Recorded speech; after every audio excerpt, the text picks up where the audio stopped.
Hallelujah hallelujah hallelujah ಜೋರಾಗಿ hallelujah. ದೇವರು ನಮಗೆ ಏನು ಹೇಳಿದ್ರು? ನಾವು ಇತರರನ್ನ ದಯೆ ತೋರಿಸ್ಬೇಕು. ನಾವು ಇತರರಿಗೆ ದಯೆ ತೋರಿಸಿದ್ರೆ ದೇವರು ನಮಗೇನ್ ಮಾಡ್ತಾರೆ?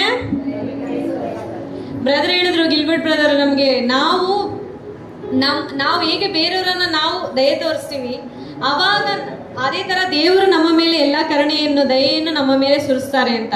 ನಾವು ನಮಗಾಗಿ ಸ್ವಾರ್ಥವಾಗಿ ನಾವು ಯಾವುದೇ ರೀತಿಯ ಪ್ರಾರ್ಥನೆಗಳನ್ನ ಸರಿ, ಯಾವುದೇ ತರಹದಂತಹ ವಿಷಯಗಳನ್ನ ನಾವು ದೇವರಲ್ಲಿ ಕೇಳಬಾರ್ದು. ದೇವರು ಹೇಳಿದ್ದಾರೆ, ನಮಗೆ ಏನು ಕೊಡಬೇಕು ಅನ್ನೋದು ದೇವರಿಗೆ ಸಹ ಗೊತ್ತು. ಸೊ ನಾವು ಅದಕ್ಕೋಸ್ಕರ ದೇವರಲ್ಲಿ ಪ್ರಾರ್ಥಿಸಬೇಕು. ಮತ್ತೆ ಬ್ರದರ್ ಹೇಳಿದಾಗಲೂ ಅಷ್ಟೇ, ಎಲ್ಲ ವಿಷಯಗಳಲ್ಲೂ ನಮಗೀಗ ಅಷ್ಟೇ ಕೆಡುಕು ಮಾಡಿದ್ರು ಜೋಸೆಫನಿಗೆ ಸಹ, ಅವ್ರೇನು ಮಾಡಿದ್ರು, ಅದು ದೇವರ ಚಿತ್ತ, ನಿಮಗೆ ಇದರಿಂದ ಒಳಿತಾಗಬೇಕು ಅಂತ ನನ್ನ ಇದು ಬೆಳವಣಿಗೆ ದೇವರು ಈ ಥರ ಮಾಡಿದ್ದಾರೆ. ಮತ್ತೆ ದೇವರು ಈ ಥರ ಮಾಡಿರೋದಕ್ಕೋಸ್ಕರನೇ ನಾನು ಅವರು ಆ ಕೆಡುಕು ಸೇಡನ್ನು ಮನಸ್ಸಿನಲ್ಲಿ ಇಟ್ಕೊಂಡು ನಾನು ನೆಕ್ಸ್ಟ್ ಟೈಮ್ ಅದೇ ಥರನೇ ಮಾಡಬೇಕು ಅನ್ನೋ ಮನೋಭಾವ ಯಾರಿಗೆ ಬರಲಿಲ್ಲ? ಜೋಸೆಫ್ರಿಗೆ ಬರಲಿಲ್ಲ. ಇಂತಹ ನಾವು ದಯೆಯನ್ನು ತಿಳಿದು ನಮ್ಮ ಜೀವನದಲ್ಲಿ ನಾವು ಬೇರೆಯವರಿಗೆ ಕ್ಷಮಿಸಬೇಕು ಅಂತ ತಿಳಿಸ್ಕೊಟ್ಟ ಬ್ರದರಿಗೆ ದೇವರಿಗೆ ಕೃತಜ್ಞತೆ ಸಲ್ಲಿಸುತ್ತಾ ಚಪ್ಪಾಳೆಯನ್ನು ತಟ್ಟೋಣ. ಇನ್ನು ಮುಂದಿನವನ್ನು ನಾವು ಹೇಗೆ ನಾವು ದಯೆಯನ್ನು ತೋರಿಸ್ಬೇಕು ಅನ್ನೋ ದೇವರು ತಿಳಿಸ್ಕೊಟ್ರು. ಮತ್ತೆ ಆದರೆ ದೇವರಲ್ಲಿ ನಾವು ಎಂಥ ಮನಸ್ಸು ಉಳ್ಳವರಾಗಿರಬೇಕು, ಯಾವುದೇ ವಿಷಯದಲ್ಲಿ ಯಾವುದೇ ಕಾರ್ಯವನ್ನು ಮಾಡುವಾಗ ದೇವರ ಕೃಪೆ ನಮ್ಮ ಮೇಲೆ ಇಳಿಬೇಕು ಅಂದರೆ ನಾವು ಎಂಥ ಮನಸ್ಸುಳ್ಳವರಾಗಿ ನಮ್ಮ ಜೀವನವನ್ನು ನಡೆಸಬೇಕು, ಅದು ಎಂಥ ಮುಖ್ಯವಾದ ಕಾರ್ಯ ಅನ್ನೋದನ್ನು ದೇವರು ನಮಗೆ ಪೌಲ್ ಬ್ರದರ್ ಮೂಲಕ ತಿಳಿಸ್ಕೊಡಲು ಬರ್ತಿದ್ದಾರೆ. ಎಲ್ಲರೂ ದೇವರಿಗೆ ಚಪ್ಪಾಳೆ ತಟ್ಟು ಸ್ತುತಿಸೋಣ. ಎದ್ದು ನಿಂತು ದೇವರಿಗೆ ಚಪ್ಪಾಳೆ ತಟ್ಟುವ. ತುಂಬ ಹೊತ್ತಿಂದ ಕೂತ್ಕೊಬಿಟ್ಟಿದ್ದೀರಾ, ಎಲ್ಲರೂ ಎದ್ದು ನಿಂತ್ಕೊಳ್ಳಿ. Praise Lord. ಒಂದೇ ಒಂದು second. Praise Lord, praise Lord, hallelujah, hallelujah. ಎಷ್ಟು ಅರ್ಥಗರ್ಭಿತವಾಗಿ ಎರಡೂ ಬ್ರದರ್ಸ್ಗಳು ನಮಗೆ ತಿಳಿಸ್ಕೊಟ್ಟಿದ್ದಾರೆ, ಹೌದಲ್ವಾ? ಅರ್ಥಗರ್ಭಿತವಾಗಿ ದೇವರ ವಾಕ್ಯವನ್ನ ಬರ್ತೀವಿ,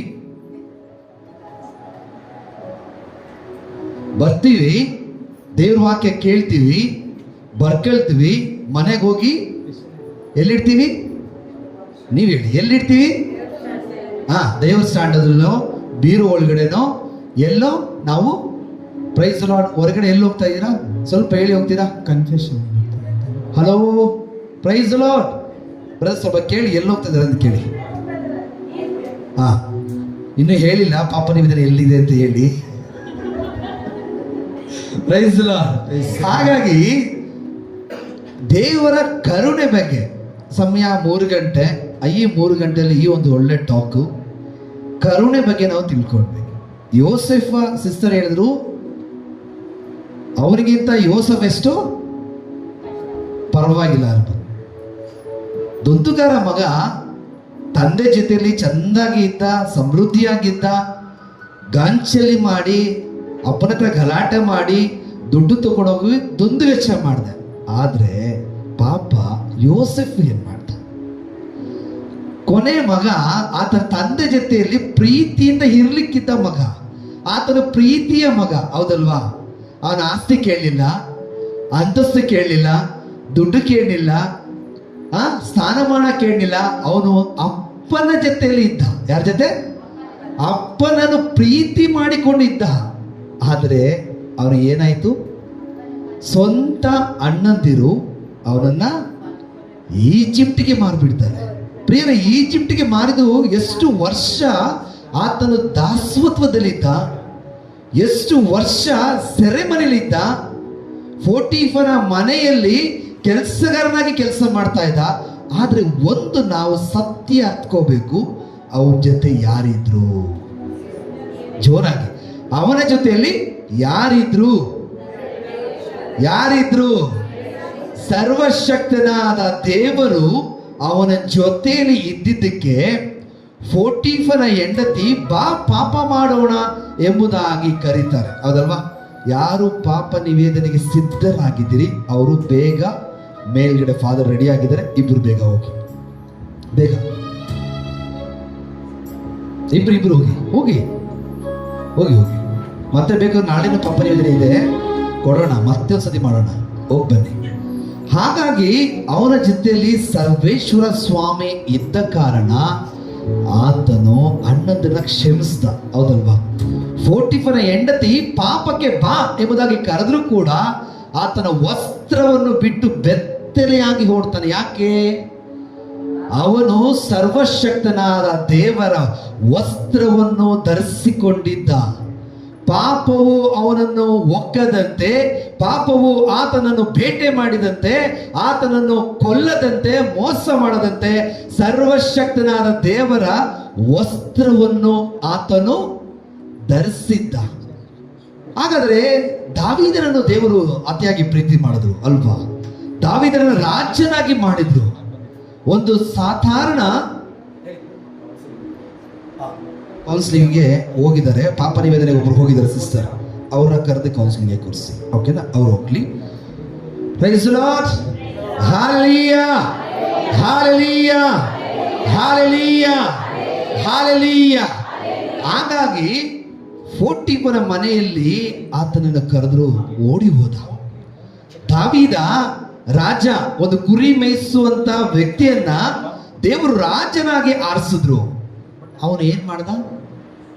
ಅವನಲ್ಲಿ ದೇವರ ಆತ್ಮ ಇತ್ತು, ದೇವರ ಶಕ್ತಿ ಇತ್ತು. ಅವನು ದೇವರ ನಾಮಸ್ಮರಣೆ ಮಾಡ್ದ, ದೇವರಿಗಾಗಿ ಸ್ತುತಿ ಗೀತೆಗಳನ್ನ ಆಡ್ದ, ಕಿನ್ನರಿಗಳ ಮುಖಾಂತರ ಸರ್ವಶಕ್ತನಾದ ದೇವರಿಗೆ ಸ್ತೋತ್ರಗಳನ್ನು ಸಲ್ಲಿಸ್ದ. ಆದರೂ ಆತನ ಕಣ್ಣು ಎಲ್ಲಿ ಹೋಯ್ತು?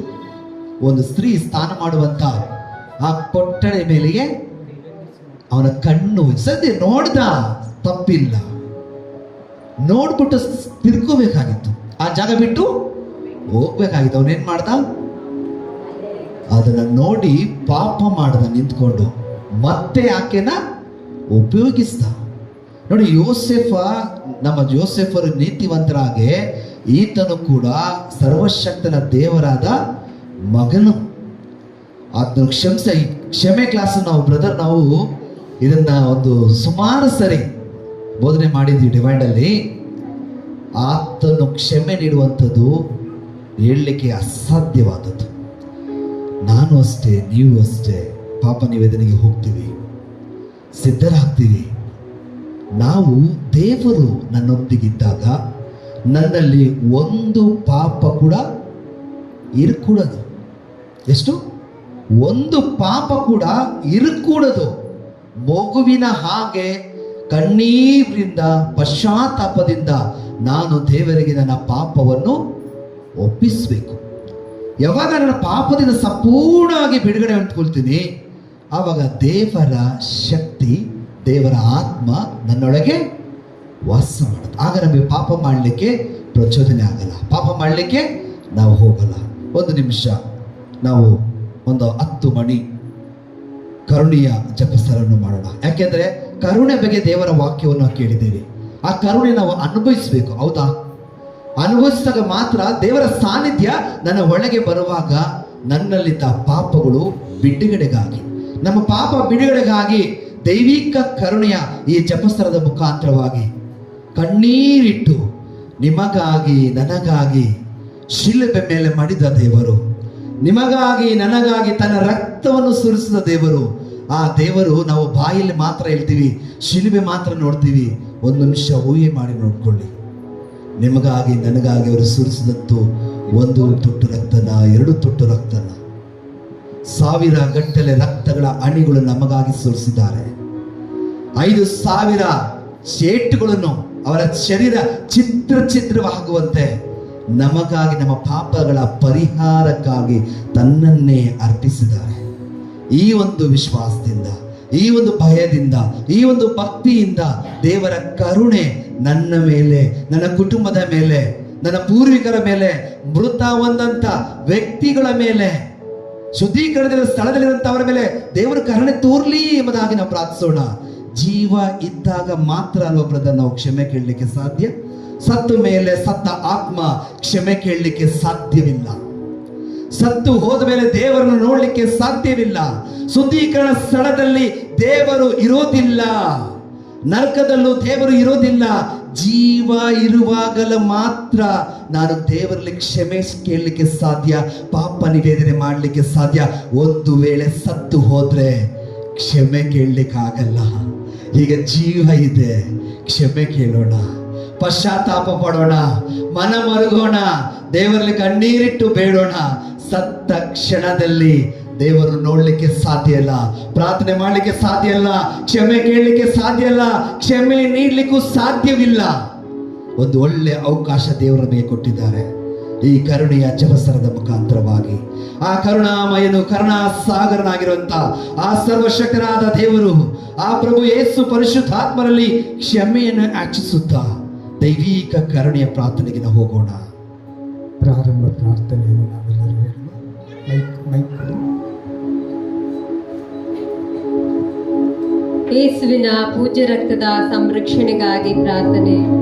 ಓ ನನ್ನ ಯೇಸುವೆ, ನಿಮ್ಮ ಪೂಜ್ಯ ಯಾತನೆ, ಮರಣ ಮತ್ತು ಪುನರುತ್ಥಾನದ ಫಲವಾಗಿ ಪೂರ್ಣ ನಂಬಿಕೆ ಇಟ್ಟು ನಿಮ್ಮ ಪವಿತ್ರ ಗ್ರಾಯಗಳಿಂದ ಹರಿಯುವ ರಕ್ತಧಾರೆಯಿಂದ ನಮ್ಮ ಶರೀರ, ಆತ್ಮಗಳನ್ನು, ಮನಸ್ಸು, ಹೃದಯಗಳನ್ನು ತೊಳೆಯಿರಿ. ನಿಮ್ಮ ಪೂಜ್ಯ ರಕ್ತದ ಸಂರಕ್ಷಣೆಯು ನಮಗೂ ನಮ್ಮ ಕುಟುಂಬಕ್ಕೂ ನಮ್ಮ ಸಹೋದರ ಸಹೋದರಿಯರಿಗೂ ಲಭಿಸಲಿ. ನಿಮ್ಮ ಪೂಜ್ಯ ರಕ್ತವು ಸಕಲ ಪಾಪ ಕಳಂಕಗಳಿಂದಲೂ, ಪಾಪ ಶೋಧನೆಗಳಿಂದಲೂ, ಪೈಶಾಚಿಕ ಬಂಧನಗಳಿಂದಲೂ, ವಿಷ ಜಂತುಗಳಿಂದಲೂ, ಕ್ಷುದ್ರ ಜೀವಿಗಳಿಂದಲೂ, ಆಪತ್ತು ವಿಪತ್ತುಗಳಿಂದಲೂ, ಆಕಸ್ಮಿಕ ಮರಣದಿಂದಲೂ, ಮಾರಣಾಂತಿಕ ಕಾಯಿಲೆಗಳಿಂದಲೂ ನಮ್ಮನ್ನು ಸಂರಕ್ಷಿಸಲಿ. ಕೋಪ, ಕ್ರೋಧ, ರೌದ್ರ, ಭಯ, ಕಲಹ, ಸಂಶಯ, ನಿರಾಶೆ ಇತ್ಯಾದಿಗಳಿಂದಲೂ, ನಿಮ್ಮ ಸಾಮ್ರಾಜ್ಯದಿಂದ ಬೇರ್ಪಡಿಸುವ ಎಲ್ಲವುಗಳಿಂದಲೂ ನಮ್ಮನ್ನು ವಿಮುಕ್ತಗೊಳಿಸಲಿ. ನಿಮ್ಮ ಪವಿತ್ರಾತ್ಮರ ವರದಾನ ಫಲಗಳಿಂದ ನಮ್ಮನ್ನು ತುಂಬಿರಿ ಸ್ವಾಮಿ. ನಾವು ಸನ್ಮಾರ್ಗದಲ್ಲಿ ನಡೆದು ನಿಮ್ಮ ನಾಮವನ್ನು ಮಹಿಮೆ ಪಡಿಸಲು ಬೇಕಾಗಿರುವ ನಿಮ್ಮ ಜ್ಞಾನ, ವಿಶ್ವಾಸ, ವಿವೇಚನೆಯನ್ನು ನಮ್ಮೆಲ್ಲರಿಗೂ ದಯಪಾಲಿಸಿ ಎಂದು ಈ ಸಮಯದಲ್ಲಿ ಪ್ರಾರ್ಥಿಸುತ್ತೇವೆ ಸ್ವಾಮಿ. ಆಮೇನ್.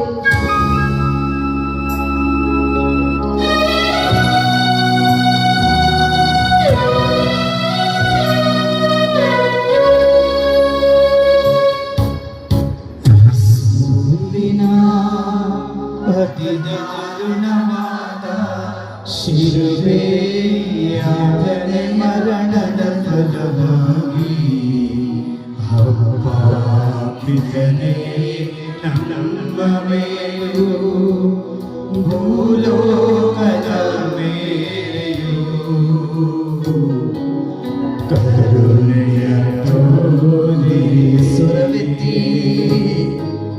ಯೇಸುವಿನ ಅತಿ ದಾರುಣವಾದ ಶಿಲುಬೆ ಯಾತನೆ ಮರಣದ ಫಲವಾಗಿ ಪಾಪಿತನೇ ನಮ್ಮ ಮೇಲೂ ಭೂಲೋಕದ ಮೇಲೆಯೂ ಕರುಣೆಯ ತೋರಿದೆ. ಯೇಸುವಿನ ಅತಿ ದಾರುಣವಾದ ಶಿಲುಬೆ ಯಾತನೆ ಮರಣದ ಫಲವಾಗಿ ಪಾಪಿತನೇ ನಮ್ಮ ಮೇಲೂ ಭೂಲೋಕದ ಮೇಲೆಯೂ ಕರುಣೆಯ ತೋರಿದೆ. ಯೇಸುವಿನ ಅತಿ ದಾರುಣವಾದ ಶಿಲುಬೆ ಯಾತನೆ ಮರಣದ ಫಲವಾಗಿ ಪಾಪಿತನೇ ನಮ್ಮ ಮೇಲೂ ಭೂಲೋಕದ ಮೇಲೆಯೂ ಕರುಣೆಯ ತೋರಿದೆ. ಯೇಸುವಿನ ಅತಿ ದಾರುಣವಾದ ಶಿಲುಬೆ ಯಾತನೆ ಮರಣದ ಫಲವಾಗಿ ಪಾಪಿತನೇ ನಮ್ಮ ಮೇಲೂ ಭೂಲೋಕದ ಮೇಲೆಯೂ ಕರುಣೆಯ ತೋರಿದೆ. ಯೇಸುವಿನ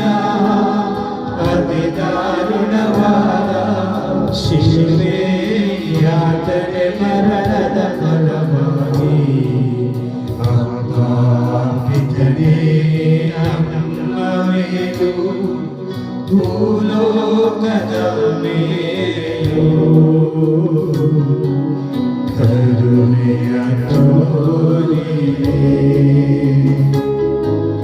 ಯೇಸುವಿನ ಅತಿ ದಾರುಣವಾದ ಶಿಲುಬೆ ಯಾತನೆ ಮರಣದ ಫಲವಾಗಿ ಪಾಪಿತನೇ ನಮ್ಮ ಮೇಲೂ ಭೂಲೋಕದ ಮೇಲೆಯೂ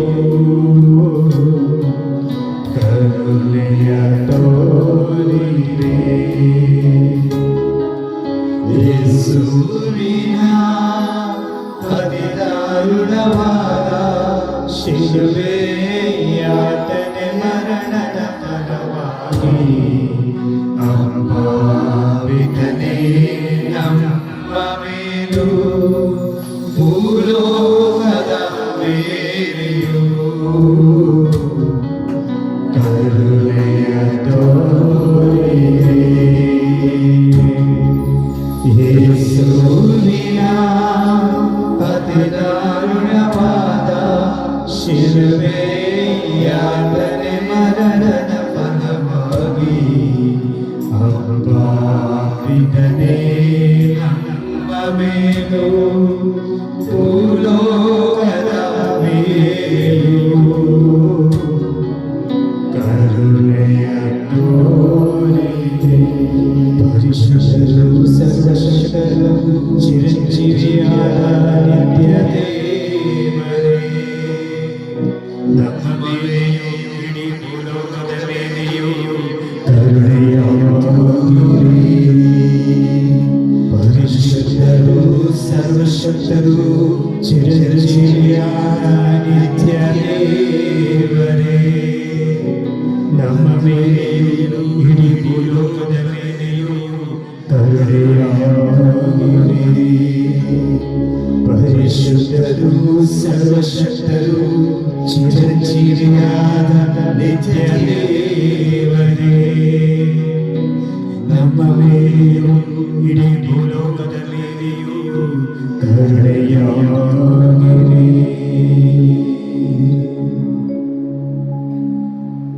Praise God. Hallelujah. Hallelujah. ದೇವರ ಕರುಣೆ, ದೇವರ ದಯೆ ನಮ್ಮ ಮೇಲೆ ಸದಾ ಇರುತ್ತೆ. ಆದ್ರೆ ದೇವರನ್ನ ನಾನು ಪ್ರೀತಿಸಬೇಕು. ಏನ್ ಮಾಡಬೇಕು? ದೇವರನ್ನ ನಾನು ಪ್ರೀತಿಸಬೇಕು. ಎಷ್ಟು ದಿನ ಈ ಲೋಕದಲ್ಲಿ ನಾವು ಜೀವಂತವಾಗಿರ್ತೀವಿ ಹೇಳಿ ಹೇಳೋಣ? ಎಷ್ಟು ದಿನ ಇರ್ತೀವಿ? ಎಷ್ಟು ಕಾಲ ಬದುಕ್ತೀವಿ ಹೇಳಿ? ಎಲ್ಲಿ ನೋಡಿದ್ರು ಚಿಕ್ಕ ಮಕ್ಕಳು, ಎಲ್ಲಿ ನೋಡಿದ್ರು 40-50 ವರ್ಷ ದಾಟುತ್ತಿಲ್ಲ. ಎಲ್ಲಿ ನೋಡಿದ್ರು ಶ್ರದ್ಧಾಂಜಲಿ, ಎಲ್ಲಿ ನೋಡಿದ್ರು ಮರಣ. ನಾವು ಜೀವಿಸುವಂತ ಈ ಕಾಲದಲ್ಲಿ ದೇವರು ನಮಗೆ ಇಂದು ಈ ಒಂದು ಧ್ಯಾನದಲ್ಲಿ ಒಂದು ಒಳ್ಳೆ ಸೌಭಾಗ್ಯವನ್ನು ದೇವರು ನಮಗೆ ಕೊಟ್ಟಿದ್ದಾರೆ. ಎಷ್ಟೋ ಧ್ಯಾನಗಳಿಗೆ ನಾನು ಹೋಗಿದ್ದೇನೆ, ಎಷ್ಟೋ ಧ್ಯಾನದಲ್ಲಿ ಪಾಪ ನಿವೇದನೆಯ ಬಗ್ಗೆ, ಸಂಸ್ಕಾರಗಳ ಬಗ್ಗೆ ವಾಕ್ಯವನ್ನು ಧ್ಯಾನಿಸಿದ್ದೀನಿ, ವಾಕ್ಯಗಳನ್ನು ಕೇಳಿದ್ದೀನಿ. ಆದ್ರೂ ಅದೇ ಪಾಪ, ಅದೇ ಪಾಪದ ದಾಸ್ವತ್ವದಲ್ಲಿ ನಾವು ಜೀವಿಸ್ತೇವೆ. ನೋಡಿ, ಯೋಸೆಫ ಅಣ್ಣಂದಿರು ಒಡೆದು ಬಡ್ದು ಕಲ್ಲಲ್ಲಿ ಚಚ್ಚಿ ಆತನನ್ನ ಈಜಿಪ್ಟಿಗೆ ಮಾರಿದ್ರು. ಹೌದಲ್ವಾ? ಈಜಿಪ್ಟಿಗೆ ಮಾರಿದ್ರು. ತಂದೆ ದೇವರು ಆದಾಮ ಅವ್ವಳನ್ನ ಪ್ರೀತಿಸಿದ್ರು, ನಂಬಿದ್ರು. ಇವರು ನನ್ನ ಮಾತಿಗೆ ವಿಧೇಯರಾಗಿರ್ತಾರೆ, ನನ್ನ ಸ್ವರೂಪದಲ್ಲಿ, ನನ್ನ ಆಕಾರದಲ್ಲಿ ನನ್ನ ಆತ್ಮ, ಯಾವ ದೇವರ ಆತ್ಮವನ್ನು ಆದಾಮನಿಗೆ ನೀಡಿ ಪ್ರೀತಿ ಮಾಡಿದ್ರು. ಆಕೆ ಆದಾಮನನ್ನು ಪ್ರೀತಿ ಮಾಡಿದ್ಲು, ಆದಾಮ ಈತನನ್ನು ಪ್ರೀತಿ ಮಾಡಿದ್ರು. ಇವರಿಬ್ರು ಸೇರಿ ಯಾರನ್ನ ಪ್ರೀತಿ ಮಾಡಬೇಕಾಗಿತ್ತು? ದೇವರನ್ನ ಪ್ರೀತಿ ಮಾಡಬೇಕಾಗಿತ್ತು. ಅವ್ರೇನ್ ಮಾಡಿದ್ರು? ಕುಳಿತುಕೊಳ್ಳಿ.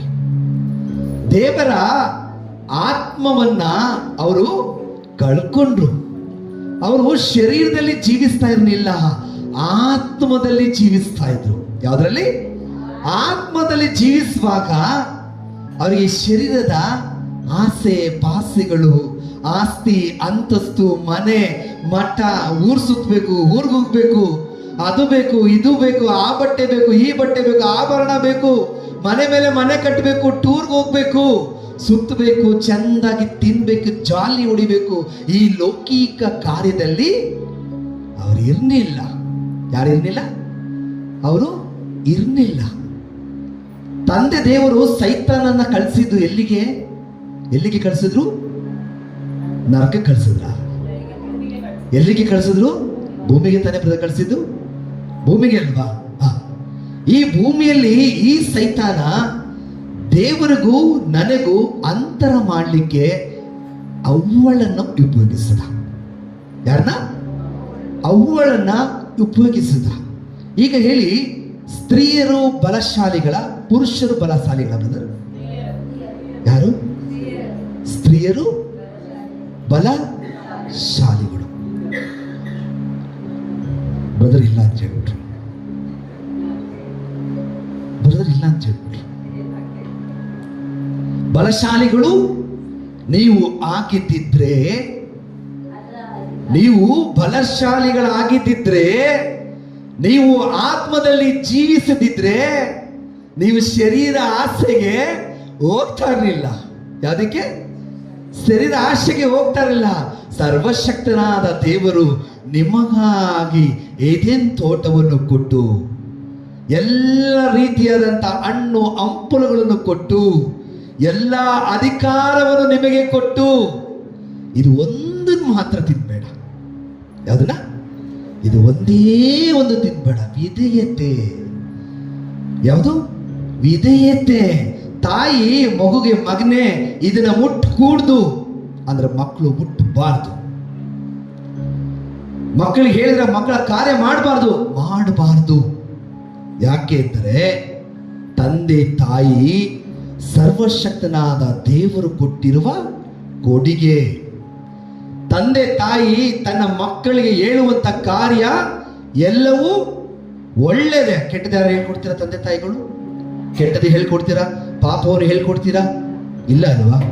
ಆದ್ರೆ ದೇವರು ಹೇಳ್ತಾರೆ, ಕೆಟ್ಟವರಾದ ತಂದೆ ತಾಯಿಯಾದ ನೀವು ನಿಮ್ಮ ಮಕ್ಕಳಿಗೆ ಒಳ್ಳೆತನ ಮಾಡಬೇಕಾದ್ರೆ, ನಿಮಗಾಗಿ ನಾನು ಪ್ರಾಣವನ್ನು ಅರ್ಪಿಸಿದೆ, ನಿನಗಾಗಿ ನನ್ನ ರಕ್ತವನ್ನು ಸುರಿಸಿದೆ. ಆದ್ರೆ ನೀವು ಏನ್ ಮಾಡ್ತಾ ಇದ್ದೀರಾ? ಎಷ್ಟು ಮಧುರವಾಗಿ ದೈವಿಕ ಕರುಣೆಯನ್ನು, ಆ ಕರುಣೆಗಾಗಿ ನಾವು ಪ್ರಾರ್ಥನೆ ಮಾಡಿದೆ, ಹೌದಲ್ವಾ? ಈ ಕರುಣೆ ಬೇಕಾ ಬೇಡವಾ? ಬೇಕಲ್ವಾ? ಬೇಕು ಅಂದ್ರೆ ನನ್ನ ಆತ್ಮದಲ್ಲಿ ಜೀವಿಸ್ಬೇಕಾ, ಶರೀರದಲ್ಲಿ ಜೀವಿಸ್ಬೇಕಾ? ನೀವು ತೀರ್ಮಾನ ಮಾಡಿ. ಯಾವುದರಲ್ಲಿ ಜೀವಿಸಬೇಕು? ಯಾವುದರಲ್ಲಿ ಜೀವಿಸಬೇಕು? ನೀವು ಆತ್ಮದಲ್ಲಿ ಜೀವಿಸುವುದಾದರೆ ನಿಮಗೆ ಕೋಪ ಬರಲ್ಲ. ಬಂದ್ರು ಪಾಪ ಮಾಡಲ್ಲ. ಮನುಷ್ಯನಿಗೆ ಕೋಪ ಬರುತ್ತೆ, ಹೊಟ್ಟೆ ಕಿಚ್ಚು ಬರುತ್ತೆ, ದ್ವೇಷ ಬರುತ್ತೆ, ಮೋಸ ಬರುತ್ತೆ. ಬಂದ್ರು ಕೂಡ ಮಾಡಬಾರ್ದು. ಏನ್ ಮಾಡಬಾರ್ದು. ಅತೀ ಸುಂದರಿಯಾದಂತ ಫೋಟೀಫನ ಹೆಂಡತಿ, ಆಕೆ ಒಂದು ರಾಜನ ಮನೆಯಲ್ಲಿ ಒಂದು ಒಳ್ಳೆ ಆಸ್ಥಾನವನ್ನು ಕೊಟ್ಟು ಯೋಸೆಫನಿಗೆ ಒಳ್ಳೆ ಜವಾಬ್ದಾರಿ ಕೊಟ್ಟಿದ್ದಾರೆ. ಆಕೆ ಹೇಳ್ತಾಳೆ ಆತನಿಗೆ, ನೋಡು, ಎಲ್ಲ ನಿನಗೆ ಅಧಿಕಾರ ಕೊಟ್ಟಿದ್ದಾರೆ, ನನ್ನ ಮೇಲೆ ನಿನಗೆ ಅಧಿಕಾರ ಕೊಟ್ಟಿದ್ದಾರೆ. ಯಾರ ಮೇಲೆ? ನನ್ನ ಫೋಟಿಫನ ತುಂಬಾ ಬ್ಯುಸಿ ಇದ್ದಾನೆ, ನನಗೆ ಸುಖ ಕೊಡ್ಲಿಕ್ಕೆ ಆಗ್ತಾ ಇಲ್ಲ, ನನ್ನನ್ನು ನೋಡ್ಕೊಳ್ಲಿಕ್ಕೆ ಆಗ್ತಾ ಇಲ್ಲ, ನನ್ನನ್ನು ಪ್ರೀತಿ ಮಾಡ್ಲಿಕ್ಕೆ ಆಗ್ತಾ ಇಲ್ಲ. ನಿನಗೆ ಎಲ್ಲ ಕೊಟ್ಟಿದ್ದಾರೆ, ನನ್ನನ್ನು ಕೊಟ್ಟಿದ್ದಾರೆ, ತಗೋ ನನ್ನನ್ನು ಉಪಯೋಗಿಸು, ಬಾ ನನ್ನ ಜೊತೆಗೆ ಪಾಪ ಮಾಡು. ಆಕೆಯನ್ನು ಹಿಡಿದು ಎಳೆಯುವಾಗ ಆತನ ಶರೀರದಲ್ಲಿ ಆಕೆಯ ಕೈಯಿನ ಏನಾಗ್ತದೆ? ಚೀರುತ್ತದೆ. ಆತನ ಶರೀರದಲ್ಲಿ ರಕ್ತ ಬಂದಿರ್ತದೆ, ಆತನ ಶರೀರದಲ್ಲಿ ಬಾಸುಂಡೆ ಬಂದಿರ್ತದೆ. ಆತನ ಹಿಡಿದು ಕಚ್ಚಿರ್ತಾಳೆ, ಆತನ ಚಿತ್ರಹಿಂಸೆ ಕೊಟ್ಟಿರ್ತಾಳೆ. ಆದ್ರೂ ಆತನು ಪಾಪಕ್ಕೆ ಬೀಳಲಿಲ್ಲ. ಬೆತ್ತಲೆ ಆದ್ರೂ ಪರವಾಗಿಲ್ಲ, ನನ್ನ ತೂಂದು ಉಗಿದ್ರೂ ಪರವಾಗಿಲ್ಲ, ಆತನ ವಸ್ತ್ರವನ್ನು ಬಿಟ್ಟು, ಸರ್ವಶಕ್ತನಾದ ದೇವರ ವಸ್ತ್ರವನ್ನು ಆತನ ಧರಿಸಿದ ಕಾರಣ ಆ ಪಾಪಕ್ಕೆ ಗುಲಾಮನಾಗದೆ ಆತನು ಅಲ್ಲಿಂದ ಮನೆಯನ್ನು ಬಿಟ್ಟು ಓಡಿ ಹೋದ.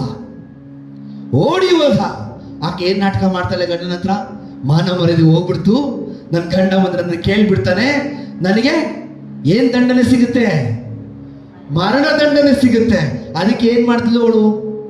ಗಂಡನ ಹತ್ರ ಹೋಗಿ ಸುಳ್ಳು ಹೇಳಿದ್ಲು, ಹೀಗೆ ಮಾಡಿದ ಎಂಬುದಾಗಿ. ಆದ್ರೆ 45ಗೆ ಗೊತ್ತಿತ್ತು, ಈತನು ಸರ್ವಶಕ್ತನಾದ ಪುತ್ರ, ಈತನು ದೇವರ ಮಗ, ಈತನು ಮುಟ್ಟಿದೆಲ್ಲವೂ ಆಶೀರ್ವಾದ ಆಗ್ತಾ ಇದೆ. ಹಾಗಾಗಿ ಈ ಸ್ತ್ರೀ ಹಿಂದೆ, ನನ್ನ ಹೆಂಡತಿ ಹಿಂದೆ ಅವನು ಹೋಗ್ಲಿಕ್ಕೆ ಸಾಧ್ಯ ಇಲ್ಲ. ಆದರೆ ನನ್ನ ತಪ್ಪು, ನನ್ನ ಹೆಂಡತಿಗೆ ಸುಖ ಕೊಡದೆ ಕಾರಣ, ನನ್ನ ಹೆಂಡತಿನ ಪ್ರೀತಿಸದೆ ಕಾರಣ, ಈಕೆ ಮಾಡಿದ್ದು ತಪ್ಪು ಎಂಬುದು ಆಕೆನ ಅವನು ಕ್ಷಮಿಸ್ತಾನೆ. ಯೋಸೆಫನ ಹತ್ರ ಹೋಗಿ ಕೇಳ್ತಾನೆ, ಯೋಸೆಫ ಏನಾಯ್ತು ಹೇಳು, ನೀನ್ ಮಾಡಿಲ್ಲ ಅಂತ ನನಗೆ ಗೊತ್ತು, ಏನಾಯ್ತು ಹೇಳು. ಅವನು ಹೇಳೋದಿಲ್ಲ. ಯಾಕೆ ಅವನ ಶರೀರ ನೋಡಿದಾಗ ಬಸುಂಡೆ, ರಕ್ತ ಕಚ್ಚಿರುವಂಥದ್ದು ಎಲ್ಲ ಅವನ ಶರೀರದಲ್ಲಿ ಇರ್ತದೆ. ಆಕೆ ವ್ಯಭಿಚಾರ ಮಾಡಲಿಕ್ಕೆ ಎಳೆದಿರ್ತಾಳೆ ಅವನ್ನ, ಇದೆಲ್ಲ ಇರ್ತದೆ. ಈ ಸಾಕ್ಷಿ ಇದೆ, ಅವನದು ಬಟ್ಟೆ ಸಾಕ್ಷಿ ಇದೆ. ಅವನ ಬಟ್ಟೆ ಬಿಟ್ಟು ಓಡೋಗಿದ್ದಲ್ಲ, ಆ ಬಟ್ಟೆನೂ ಸಾಕ್ಷಿ ಇದೆ. ಈ ಸಾಕ್ಷಿನ ತೋರಿಸ್ತಾಳೆ. ನೋಡಿ, ವಸ್ತ್ರವನ್ನು ಬಿಟ್ಟು ಹೋಗಿದ್ದಾನೆ. ಅವನ ಶರೀರದಲ್ಲಿ ಈಕೆ ಶರೀರದ ಮೇಲೆ ಗಾಯ ಇರಬೇಕಾಗಿತ್ತಾ? ಆಕೆ ಶರೀರದ ಮೇಲೆ ಗಾಯ ಇರಬೇಕಾಗಿತ್ತಾ? ನಿಮ್ಮೆಲ್ಲರ ಪಾಪ ಪರಿಹಾರಕ್ಕಾಗಿ ಗಾಯಗೊಂಡವರು ಯಾರು? ನಿಮಗಾಗಿ, ನನಗಾಗಿ ಗಾಯಗೊಂಡವರು ಯಾರು? ತನ್ನನ್ನೇ ಬರಿದಾಗಿ ಅರ್ಪಿಸಿಕೊಂಡವರು ಯಾರು? ನಿಮಗಾಗಿ, ನನಗಾಗಿ ಜೀವ ಕೊಟ್ಟವರು ಯಾರು? ಯಾರು ಯಾರು? ತಂದೆನ, ತಾಯಿನ, ಅಣ್ಣನ, ತಮ್ಮನ, ಸಹೋದರಿಯ, ಸಹೋದರನ? ಯಾರು ಯಾರು? ಸರ್ವಶಕ್ತನಾದ ದೇವರು ಆದಾಮು ಅವ್ವಳು ಪಾಪ ಮಾಡಿದ್ರು ಅಂತ ಹೇಳಿ ಏನ್ ಮಾಡಿದ್ರು? ಸತ್ತೋಗ್ತೀರಾ ನೀವು ಅಂತ ಹೇಳಿದ್ರು. ಸರ್ವಶಕ್ತನಾದ ದೇವರು ಇವತ್ತು ಸುಳ್ಳು ಹೇಳಲ್ಲ. ಅವರು ಸುಳ್ಳು ಹೇಳುವ ದೇವರಲ್ಲ, ನಂಬಿಗಸ್ತ. ಆತನು ನಂಬಿದ್ರು ನಿಮ್ಮನ್ನ, ನಂಬಿಗಸ್ತನು ನಿಮ್ಮನ್ನ ನಂಬಿದ್ರು, ನಿಮ್ಮನ್ನ ಪ್ರೀತಿಸಿದ್ರು. ಇವರು ಪಾಪ ಮಾಡಲ್ಲ, ನನ್ನ ಆತ್ಮದಿಂದ ಇವರು ದೂರ ಹೋಗಲ್ಲ, ಶರೀರಕ್ಕೆ ಇವರು ಮಾರಿ ಹೋಗಲ್ಲ ಎಂಬುದಾಗಿ ನಂಬಿದ್ರು. ಅವರು ಆ ಹಣ್ಣನ್ನು ನೋಡಿ ಸೈತಾನ ಮಾತಿಗೆ ಮರಳಾಗಿ, ಸೈತಾನ ಮಾತಿಗೆ ಆಕೆ ಕಿವಿಗೊಟ್ಟು, ದೇವರ ಸಾನ್ನಿಧ್ಯವನ್ನು, ದೇವರು ನೀಡಿದಂತ ವಸ್ತ್ರವನ್ನು ಆದಾಮನಿಗೆ ತಲೆಯಿಂದ ತೆಗೆದಿರಲಿಲ್ಲ. ಮೂಳೆ ಎಲ್ಲಿಂದ ತೆಗೆದಿಲ್ಲ? ತಲೆಯಿಂದ ತೆಗಿಲಿಲ್ಲ, ಕಣ್ಣಿಂದ ತೆಗಿಲಿಲ್ಲ, ಕೈಯಿಂದ ತೆಗಿಲಿಲ್ಲ, ಕಾಲಿಂದ ತೆಗಿಲಿಲ್ಲ. ಎಲ್ಲಿಂದ ತೆಗೆದ್ರು? ತನ್ನ ಪಕ್ಕೆಯಿಂದ. ಎಲ್ಲಿಂದ? ತನ್ನ ಪಕ್ಕೆ. ಅದಕ್ಕೆ ಅವನು ಏನು ಹೇಳ್ತಾನೆ? ಒಂದು ಮಧುರವಾದ ಗೀತೆಯನ್ನು ಹೇಳ್ತಾನೆ ಹೆಂಡತಿಗೆ,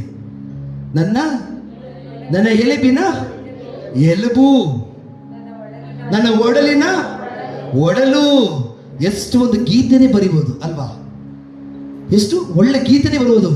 ಸರ್ವಶಕ್ತನ ದೇವರಿಗೆ ಅವನು ಮಹಿಮೆ ಸಲ್ಲಿಸ್ತಾ, ನನಗಾಗದು ಬಾಣ ಸಂಗಾತಿಯನ್ನು ಕೊಟ್ಟೆ ದೇವರೇ. ಆ ಬಾಣ ಸಂಗಾತಿ ಕೇವಲ ಒಂದೇ ಒಂದು ಹಣ್ಣು, ಎಷ್ಟೋ ಇತ್ತು ತೋಟದಲ್ಲಿ, ತಿಂದು ಮುಗಿಸಿದ್ರು ಕೂಡ ಒಂದು ದಿನಕ್ಕೆ ಸಾಕಾಗ್ತಿರ್ಲಿಲ್ಲ. ಕೇವಲ ಒಂದು ಹಣ್ಣಿಗಾಗಿ ಆಕೆಯ ಬಲಹೀನತೆ ಆಯಿತು. ಪಾಪ ಮಾಡಿದಲ್ಲದೆ ತನ್ನ ಗಂಡನನ್ನು ಪಾಪ ಮಾಡಿಸ್ರು. ಪಾಪ ಆಯ್ತು, ಕ್ಷಮೆ ಕೇಳಬೇಕಾಗಿತ್ತು. ಹೌದಾ? ದೇವರ ಚಪ್ಪಳ ನಡ್ಕೊ ಬರ್ತಾ ಇರೋದು ಸ್ವರ ಕೇಳ್ತಾ ಇತ್ತು ಅವರಿಗೆ. ಯಾರಿಗೆ? ಅವರಿಗೆ ಕೇಳ್ತಾ ಇತ್ತು. ಈಗ ನಿಮ್ಮ ಮಕ್ಕಳು ನಿಮ್ಮ ಡ್ಯಾಡಿ ಸ್ಕೂಟರ್ ತಗೊಂಡು ಬಂದ್ರೆ ಕರೆಕ್ಟಾಗಿ, ಓ ನಮ್ಮ ಡ್ಯಾಡಿ ಬಂದ್ರು, ಕರೆಕ್ಟಾ? ಇವತ್ತು ಮನೇಲಿರೋ ನಾಯಿ ಮರಿ ಇದೆಯಲ್ಲ, ನಾಯಿ ಮರಿ, ಆ ನಾಯಿ ಮರಿಗೆ ನನ್ನ ಯಜಮಾನ ಬಂದ, ಇದೇ ಗಾಡಿ, ಇದೇ ಬಾಗ್ಲ ಹತ್ರ ಓಡಿ ಬಂದು ನಿಂತ್ಕೊಂಡು ಯಜಮಾನನ ನೋಡುತ್ತೆ. ಯಾರನ್ನ ನೋಡುತ್ತೆ? ಯಜಮಾನನ ನೋಡುತ್ತೆ. ತನ್ನ ಮಕ್ಕಳು ಸ್ವರವನ್ನು ಕೇಳಿದ ತಕ್ಷಣ, ಓ ನನ್ನ ಡ್ಯಾಡಿ ಗಾಡಿ ಸೌಂಡ್ ಇದೆ ಎಂಬುದಾಗಿ ಓಡಿ ಬರುತ್ತೆ. ಆದರೆ ಆದಾಮ ಅವ್ವ ಸರ್ವೇಶ್ವರ ಸ್ವಾಮಿ ನಡ್ಕೊಂಡು ಬರ್ತಾ ಇದ್ದದಕ್ಕೆ ಇವರಿಗೆ ಗೊತ್ತಾಯ್ತು, ನಾವು ಪಾಪ ಮಾಡಿದ್ದೀವಿ. ಯಾಕಂದ್ರೆ ಆತ್ಮವನ್ನು ಕಳ್ಕೊಂಡ್ಬಿಟ್ರು, ಅವರು ಶರೀರಕ್ಕೆ ಬಂದ್ಬಿಟ್ರು. ಅದಕ್ಕೆ ಅವ್ರು ಏನ್ ಮಾಡ್ತಾರೆ? ಹೋಗಿ ಬಚ್ಚಿಟ್ಕೊಳ್ತಾರೆ. ಸರ್ವೇಶ್ವರನಿಗೆ ಎಲ್ಲವೂ ಕಾಣ್ತದೆ, ಹೌದಾ? ಎಲ್ಲಿ ಬಚ್ಚಿಟ್ಕೊಂಡ್ರು ನಮ್ಮ ಪಾಪ ಸರ್ವಶಕ್ತರ ದೇವರಿಗೆ ಬಟ್ಟ ಬಯಲು. ಒಂದು ತೊಟ್ಟು, ಎಲ್ಲಿಂದಲೂ ಗಾಯ ಇಲ್ಲದಿರುವಂತ ಯೇಸುವಿಗೆ ಎಲ್ಲ ಶರೀರದಲ್ಲಿ ಗಾಯ ಇತ್ತು. ಒಂದು ಜಾಗದಲ್ಲೂ ಒಂದು ಏಟು ಇಲ್ಲದೆ ಯೇಸು ಇರಲಿಲ್ಲ. ಇಡೀ ಶರೀರದಲ್ಲಿ ಗಾಯ. ನಾವು ಇಡೀ ಶರೀರದಲ್ಲಿ ಪಾಪ ಮಾಡಿದ್ದೀವಿ. ಏನ್ ಮಾಡಿದ್ದೀವಿ? ಪಾಪ ಮಾಡಿದ್ದೀವಿ. ಒಂದು ಚೂರು ಕೂಡ ಯೇಸುವಿನಲ್ಲಿ ಮಾಂಸ ನೋಡ್ಲಿಕ್ಕೆ ಎಲ್ಲ ಚೂರು ಚೂರು ಚೂರು ಚೂರು ಆದಂತ ಈ ಶರೀರ ಅವರು ಹೋಗಿ ಔತ್ಕೊಂಡು ಕೂತ್ಕೊಂಡ್ಬಿಡ್ತಾರೆ. ಏನ್ ಮಾಡ್ತಾರೆ? ಔತ್ಕೊಂಡು ಕೂತ್ಕೊಂಡು ಬಿಡ್ತಾರೆ.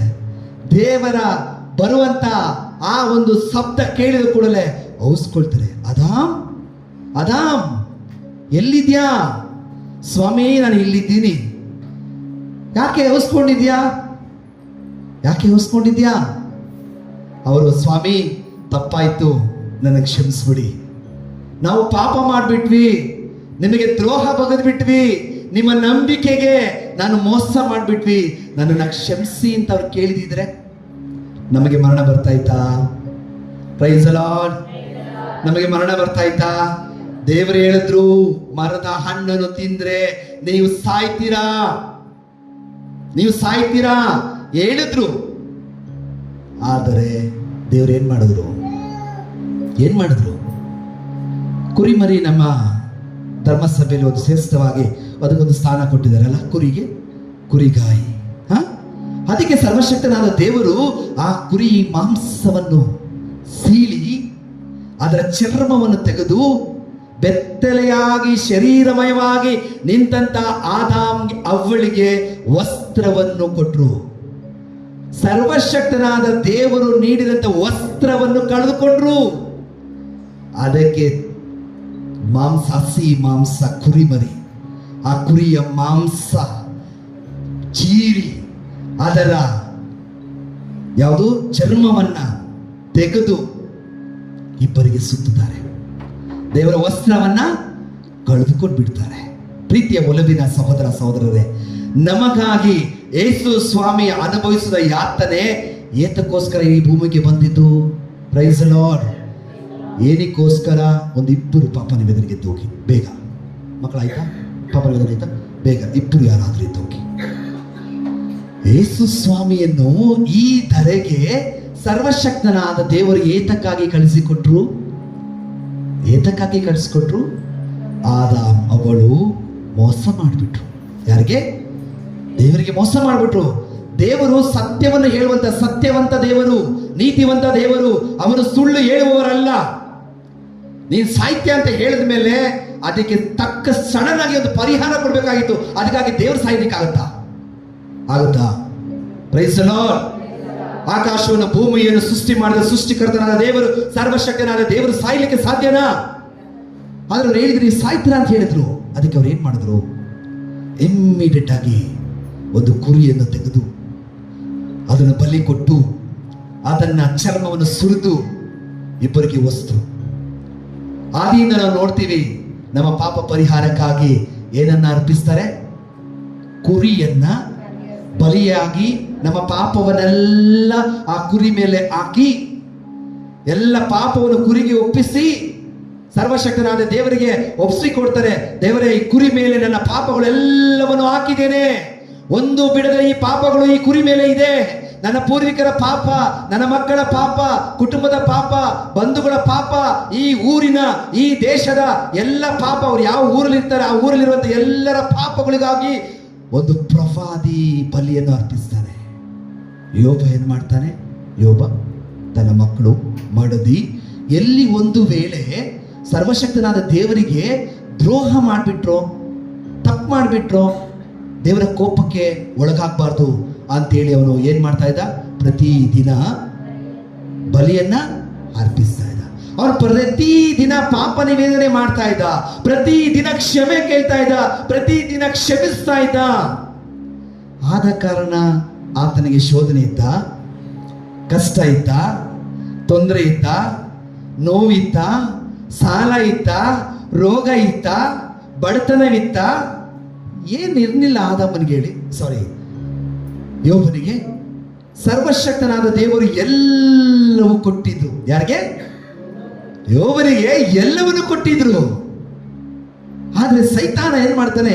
ಇಡೀ ಪ್ರಪಂಚವನ್ನ ಸುತ್ತಿ ದಣಿದು ಎಲ್ಲಿ ಹೋಗ್ತಾನೆ? ಸರ್ವೇಶ್ವರ ಸ್ವಾಮಿ ಮುಂದೆ ಹೋಗ್ತಾನೆ. ಹೋಗಿ ಸರ್ವೇಶ್ವರ ಸ್ವಾಮಿ ಮುಂದೆ ನಿಂತ್ಕೊಂಡಾಗ, ಎಲ್ಲಿಂದ ಬಂದೆ ನೀನು? ದೇವ್ರ ಕೇಳಿ, ಎಲ್ಲಿಂದ ಬಂದೆ? ಸ್ವಾಮಿ, ನಾನು ಈ ಭೂಮಿನೆಲ್ಲ ಸುತ್ತಿ ಇಲ್ಲಿಗೆ ಬಂದೆ. ಭೂಲೋಕದಲ್ಲಿ ಎಲ್ಲ ಕಡೆ ಸುತ್ತಿದ್ಯಾ? ಎಲ್ಲವನ್ನು ಸುತ್ತಕೊಂಡು ಕೊನೆಯದಾಗಿ ನಿಮ್ಮನ್ನು ನೋಡ್ಲಿಕ್ಕೆ ನಾನು ಬಂದೆ. ಹಾಗಾದರೆ ನನ್ನ ಭಕ್ತ, ನನ್ನ ವಿಶ್ವಾಸಿ ಯೋಬನನ್ನು ನೀನು ಕಂಡೆಯೋ? ಯೋಬನ ನೋಡ್ದ ನೀನು? ಯೋಬ ಗೊತ್ತು ಯೋಬ ಗೊತ್ತು. ಅವನು ನಿಮ್ಮ ಮಗನಲ್ಲವೇ? ನೀವು ಅವನ ಪ್ರೀತಿ ಮಾಡ್ತೀರಾ, ಅವನು ನಿಮ್ಮನ್ನ ಪ್ರೀತಿ ಮಾಡ್ತಾನೆ. ನೀವು ಅವನಿಗೆ ಒಂದು ಬೇಲಿ ಹಾಕಿದ್ದೀರ, ಕರೆಕ್ಟಾ? ಆ ಬೇಲಿಯಿಂದ ನಾನು ಅವನ ಮುಟ್ಲಿಕ್ಕೆ ಆಗ್ತಾ ಇಲ್ಲ. ದೇವರು ಅವನಿಗೆ ಒಂದು ಒಳ್ಳೆ ಹೆಸರು ಕೊಡ್ತಾರೆ, ನೀತಿವಂತ, ಸತ್ಯವಂತ, ಪವಿತ್ರ ಮನುಷ್ಯ, ಪರಿಶುದ್ಧ ಮನುಷ್ಯ, ಒಳ್ಳೆ. ನೋಡಿ, ಪ್ರಪಂಚದಲ್ಲಿ ಕೋಟ್ಯಾಂತರ ಜನ ಇದ್ದಾರೆ, ಆದರೆ ಯೋಬನನ್ನ ಮಾತ್ರ ಯಾಕೆ ಆರಿಸ್ಕೊಂಡ್ರು? ಯೋಬನನ್ನ ಮಾತ್ರ ಸರ್ವೇಶ್ವರ ಸ್ವಾಮಿಗೆ ಜ್ಞಾಪನ ಇತ್ತು, ಹೌದಲ್ವಾ? ಯಾಕೆ ಅವನು ಪ್ರತಿದಿನ ಪಾಪ ಅರಿಕೆ ಮಾಡ್ತಾ ಇದ್ದ, ಪ್ರತಿದಿನ ದೇವರೊಂದಿಗೆ ಮಾತನಾಡ್ತಾ ಇದ್ದ, ಪ್ರತಿದಿನ ಕ್ಷಮೆ ಕೇಳ್ತಾ ಇದ್ದ, ಪ್ರತಿದಿನ ಕ್ಷಮೆಯನ್ನು ಬೇಡ್ತಾ ಇದ್ದ, ಕೊಡ್ತಾ ಇದ್ದ, ದಯೆ ತೋರ್ತಾ ಇದ್ದ, ಕರುಣೆ ತೋರ್ತಾ ಇದ್ದ, ಸಹಾಯ ಮಾಡ್ತಾ ಇದ್ದ. ಆತನು ಎಲ್ಲವನ್ನು ಜನರಿಗೂ ಕೊಡ್ತಾ ಇದ್ದ, ಕುಟುಂಬಸ್ಥರಿಗೂ ಕೊಡ್ತಾ ಇದ್ದ, ಪ್ರೀತಿ ಕೊಡ್ತಾ ಇದ್ದ. ಒಂದು ವೇಳೆ ನನ್ನ ಕಣ್ಣು ತಪ್ಪಿಸಿ ನನ್ನ ಮಕ್ಕಳು ತಪ್ಪು ಮಾಡಿಬಿಟ್ರು ಎಂಬ ಭಯದಿಂದ ಆತನು ಏನ್ ಮಾಡ್ತಾನೆ? ಪ್ರತಿದಿನ ಬಲಿ ಅರ್ಪಿಸ್ತಾನೆ. ಅದಕ್ಕೆ ದೇವರಿಗೆ ಗೊತ್ತಿತ್ತು, ಪ್ರತಿದಿನ ನೀನು ದೇವರ ಹತ್ರ ಮಾತನಾಡ್ತಾ ಇದ್ಯಾ, ಅಪ್ಪ ಎಂದು ಕರಿತಾ ಇದ್ಯಾ, ನಿನಗೂ ದೇವರಿಗೂ ಸಂಬಂಧ ಇದೆ. ಈ ಸಂಬಂಧನ ಕಳ್ಕೊಬಿಟ್ರೆ ವರ್ಷಕ್ಕೊಮ್ಮೆ ಪಾಪ ನಿವೇದನೆ ಮಾಡಿದ್ರೆ ಸಾಕು ಅಲ್ಲ? ವರ್ಷಕ್ಕೊಮ್ಮೆ Christmas time, new year time, Easter time ಪಾಪ ನಿವೇದನೆ ಮಾಡಿದ್ರೆ ಸಾಕಾ? ವರ್ಷಕ್ಕೊಮ್ಮೆ ಪಾಪ ನಿವೇದನೆ? ಹೋಗಿ ಬ್ರದರ್, ನಮ್ಗೆ ಡೈಲಿ ಪಾಪ ನಿವೇದನೆ ಮಾಡ್ಲಿಕ್ಕೆ ಆಗಲ್ಲ. ದೇವ ಸೇವಕರು ಇದ್ದಾರೆ, ಮಧ್ಯಸ್ಥಿಕೆ ಮಾಡೋರು ಇದ್ದಾರೆ, ಸುವಾರ್ತೆ ಸಾರುವವರು ಇದ್ದಾರೆ. ಯಾವಾಗೆಲ್ಲ ದೇವರೊಂದಿಗೆ ಮಾತನಾಡ್ಲಿಕ್ಕೆ ಹೋಗ್ತೀವಿ, ಆಗೆಲ್ಲ ಹೋಗಿ ಏನ್ ಮಾಡ್ತೀವಿ? ಪಾಪ ನಿವೇದನೆ ಮಾಡ್ತೀವಿ. ಇಲ್ದಿದ್ರೆ ಇಲ್ಲಿ ಬಂದು ನಿಲ್ಲಕ್ಕೆ ದಮ್ಮು ಇರಲ್ಲ, ತಾಕತ್ತು ಇರಲ್ಲ, ಕೈ ಕಾಲು ನಡುತ್ತಾ ಇರ್ತೀವಿ. ಯಾವಾಗ ಇಲ್ಲಿ ಓಡ್ಬಿಟ್ರೆ ಸಾಕಪ್ಪ, ಇಲ್ಲಿಂದ ಬಿದ್ದು ಓಡ್ಬಿಟ್ರೆ ಸಾಕಪ್ಪ, ಈ ಮೈಕ್ ಇಟ್ರೆ ಸಾಕಪ್ಪ. ಯಾಕೆ?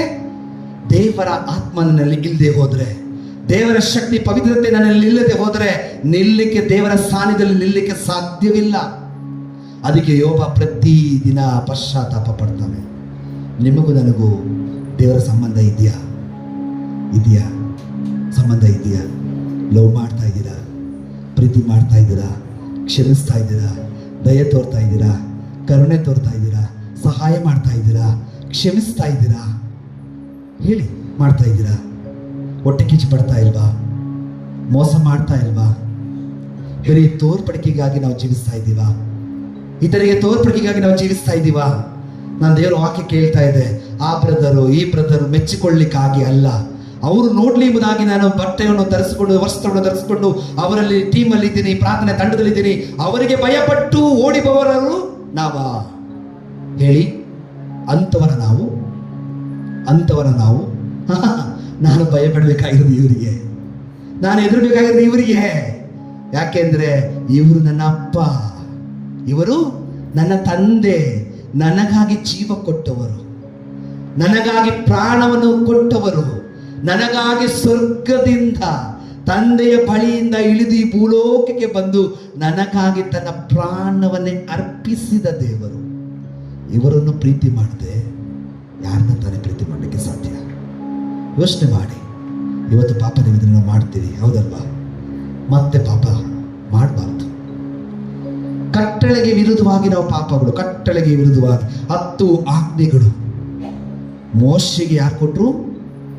ದೇವರು ಕೊಟ್ರು. ಯೇಸು ಸ್ವಾಮಿ ಏನಂದ್ರು?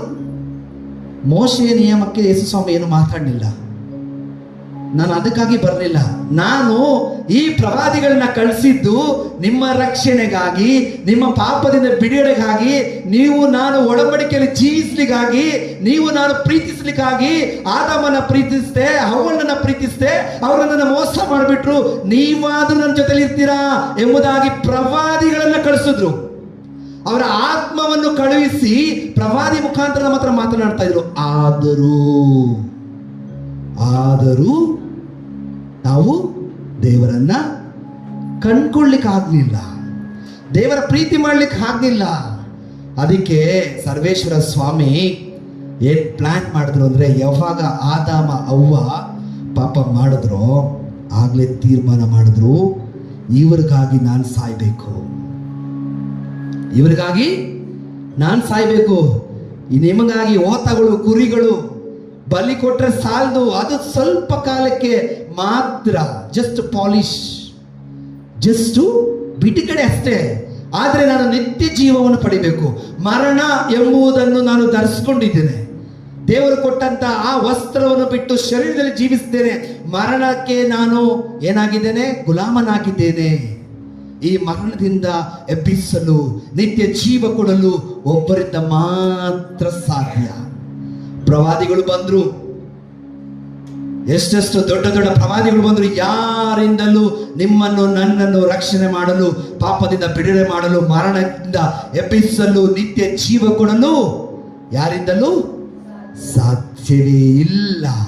ಅದಕ್ಕೆ ಆದಾಮ್ ಅವ್ವಳಿಗೆ ಕುರಿಯನ್ನು ಬಲಿಯಾಗಿ ಅರ್ಪಿಸಿ ತೀರ್ಮಾನ ಮಾಡಿದ್ರು, ಒಂದು ದಿನ ನಾನು ಬರ್ತೇನೆ. ಅದಕ್ಕೆ ದೇವರು ಪ್ರಿಪೇರ್ ಆಗ್ತಾ ಇದ್ದಾರೆ. ಈ ಸೈತಾನ ಈ ಭೂಮಿಯಲ್ಲಿ ಇದ್ದಾನೆ, ನನ್ನ ಮಕ್ಕಳನ್ನ ಮೋಸಗೊಳಿಸ್ತಾ ಇದ್ದಾನೆ, ನನ್ನ ಮಕ್ಕಳಿಗೆ ಆಕರ್ಷಣೆ ಕೊಡ್ತಾ ಇದ್ದಾನೆ, ಈ ಮಕ್ಕಳಿಗೆ ಲೋಕದ ಸುಖವನ್ನು ಕೊಡ್ತಾ ಇದ್ದಾನೆ, ಲೋಕದ ಆಮಿಷಗಳನ್ನು ಕೊಟ್ಟು ಮೋಸ ಮಾಡ್ತಾ ಇದ್ದಾನೆ. ಆದರೆ ನಾನು ಬರದೆ ಇವರಿಗೆ ಬಿಡುಗಡೆ ಇಲ್ಲ, ನಾನು ಬರದೆ ಇವರಿಗೆ ಸೌಖ್ಯವಿಲ್ಲ, ನಾನು ಬರದೆ ಇವರಿಗೆ ಮರಣದಿಂದ ಬಿಡುಗಡೆ ಇಲ್ಲ. ಅದಕ್ಕೆ ಅವ್ರು ಏನ್ ಮಾಡಿದ್ರು? ಪ್ಲಾನ್ ಮಾಡಿದ್ರು. ಯೆಶಾಯನ ಗ್ರಂಥದಲ್ಲಿ ಮಾತೆ ಮರೆಯಲು ಬರ್ತಾರೆ. ಒಂದು ಜೇಷ್ಠ ಪುತ್ರ ನಮಗಾಗಿ ತನ್ನ ಪ್ರಾಣವನ್ನು ಅರ್ಪಿಸಲಿಕ್ಕೆ ಬರ್ತಾರೆ ಎಂಬುದು ಯೆಶಾಯನ ಗ್ರಂಥದಲ್ಲಿ ಸರ್ವಶಕ್ತರಾದ ದೇವರು ಯೆಶಾಯನಿಗೆ ಹೇಳಿಸಿ ಬರೆಸ್ತಾರೆ. ಒಂದು ದಿನ ದೇವರ ಪುತ್ರ ಬರ್ತಾರೆ, ಅದೇ ಸರ್ವೇಶ್ವರ ಸ್ವಾಮಿ ಬರ್ತಾರೆ. ದಾವೀದ ಹೇಳ್ತಾನೆ, ಕೃಪಾಳು ದೇವ ಕರುಣಿಸು, ಕರುಣಾ ಸಾವಿರನೇ, ಅಳಿಸು ನನ್ನ ಪಾಪ ದೋಷಗಳನ್ನು, ದೋಷ ಪರಿಹರಿಸು, ಶುದ್ಧಗೊಳಿಸಿ ನನ್ನನ್ನು. ಸ್ವಾಮಿ, ನಾನು ಪಾಪಿ ಎಂಬುದಾಗಿ ಒಪ್ಪಿಕೊಂಡಿದ್ದೇನೆ, ನನ್ನಿಂದ ನೀವು ಎಲ್ಲವನ್ನು ತೆಗೀರಿ. ಆಸ್ತಿ ಬೇಡ, ಅಂತಸ್ತು ಬೇಡ, ರಾಜತನ ಬೇಡ, ನನಗೇನು ಬೇಡ, ಆದರೆ ಒಂದು ಮಾತ್ರ ತೆಗಿಬೇಡಿ, ಒಂದು ಮಾತ್ರ ತೆಗಿಬೇಡಿ, ನನಗಾಗಿ ಕೊಟ್ಟಿರಂತ ಆತ್ಮ. ಯಾವ ಆತ್ಮ? ಪವಿತ್ರ ಆತ್ಮ, ದೇವರ ಆತ್ಮ. ಇದನ್ನ ತೆಗಿಬೇಡಿ. ಇದನ್ನ ತೆಗೆದ್ರೆ ನಾನು ಸತ್ತ ಹಾಗೆ.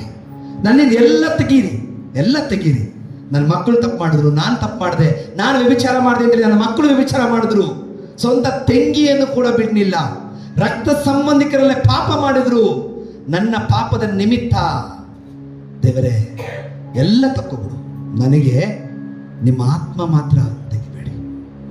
ನಿಮ್ಮ ಆತ್ಮ ಇಲ್ಲದೆ ನನ್ನ ಜೀವನ ಮಾಡ್ಲಿಕ್ಕೆ ಆಗಲ್ಲ. ಪಶ್ಚಾತ್ತಾಪ ಪಡ್ತಾನೆ, ಕಣ್ಣೀರಿಡ್ತಾನೆ. ಕೀರ್ತನೆ 51 ಬರಿತಾನೆ. ತನ್ನ ಹೃದಯವು ಚೀರಿ ಕಣ್ಣೀರಿಟ್ಟು ದೇವರಿಗೆ ಮೊರೆ ಇಡ್ತಾನೆ. ಕ್ಷಮಿಸು ದೇವರೇ, ಕ್ಷಮಿಸು ದೇವರೆಂಬುದಾಗಿ ಕೇಳ್ಕೊಳ್ತಾನೆ. ಯೇಸು ಸ್ವಾಮಿ ನಮಗಾಗಿ ನಿಮಗಾಗಿ ಸುರಿಸಿರುವಂತ ರಕ್ತ ಸುಮಾರು 150 ಕೆಜಿ. ಚರಿತ್ರೆ ಹೇಳುತ್ತೆ ಸುಮಾರು 150 ಕೆಜಿ ಈ ಶಿಲುಬೆ. ಎಷ್ಟು? ಸುಮಾರು 150 ಕೆಜಿ. ಸಮಾರಿಯ ಸ್ತ್ರೀ ಬಾವಿಯ ಕಟ್ಟೆ ಮೇಲೆ ಕುಳಿತಿರ್ತಾಳೆ. ಯೇಸು ಸ್ವಾಮಿ ಒಂದೇ ಒಂದು ಆತ್ಮ. ಆಕೆ ವ್ಯಭಿಚಾರಿ, ನಿಮಗೆಲ್ಲರಿಗೂ ಗೊತ್ತಲ್ವಾ? ಅವಳು ವ್ಯಭಿಚಾರಿನ? ಪ್ಲೀಸ್ ಹೇಳಿ, ಆಕೆ ವ್ಯಭಿಚಾರಿನ? ಅನೇಕರಿಗೆ ಗೊತ್ತು, ಸೇವೆಯವರಿಗೆ ಆಕೆ ವ್ಯಭಿಚಾರಿ ಅಲ್ಲ. ದುಡ್ಡಿಗಾಗಿ, ಅಂತಸ್ತಿಗಾಗಿ, ಮಕ್ಕಳನ್ನ ಸಾಕ್ಲಿಕ್ಕಾಗಿ ವ್ಯಭಿಚಾರ ಮಾಡಿದವಳು ಅಲ್ಲ. ಆಕೆ ವ್ಯಭಿಚಾರಿ ಅಂತ ಎಲ್ಲರಿಗೂ ಅನೇಕರಿಗೆ ಗೊತ್ತು. ಆಕೆ ಪ್ರೀತಿ ಸಿಗದಿರುವಂತ ಕೊರತೆ. ತಾಯಿ ಗರ್ಭದಲ್ಲಿ ತಾಯಿ ಆ ಮಗುವಿಗೆ ಪ್ರೀತಿ ಕೊಡದಿರುವ ಕಾರಣ ಆ ಪ್ರೀತಿಯ ಕೊರತೆ, ತಂದೆಯ ಪ್ರೀತಿಯ ಕೊರತೆ. ಆಕೆ ಈ ಗಂಡ ಚೆನ್ನಾಗಿ ಸಿಗ್ತಾನೆ, ಈ ಗಂಡ ಚೆನ್ನಾಗಿ ಸಿಗ್ತಾನೆ, ಇವನು ಚೆನ್ನಾಗಿ ಸಿಗ್ತಾನೆ, ಇವನು ನನ್ನ ಪ್ರೀತಿ ಮಾಡ್ತಾನೆ, ಇವನು ನನ್ನ ಕೇರ್ ಮಾಡ್ತಾನೆ, ಇವನು ನನ್ನನ್ನು ಇವನು 5 ಜನ ಗಂಡಂದಿರ ಜೊತೆಯಲ್ಲಿ ಆಕೆ ಜೀವಿಸ್ತಾಳೆ.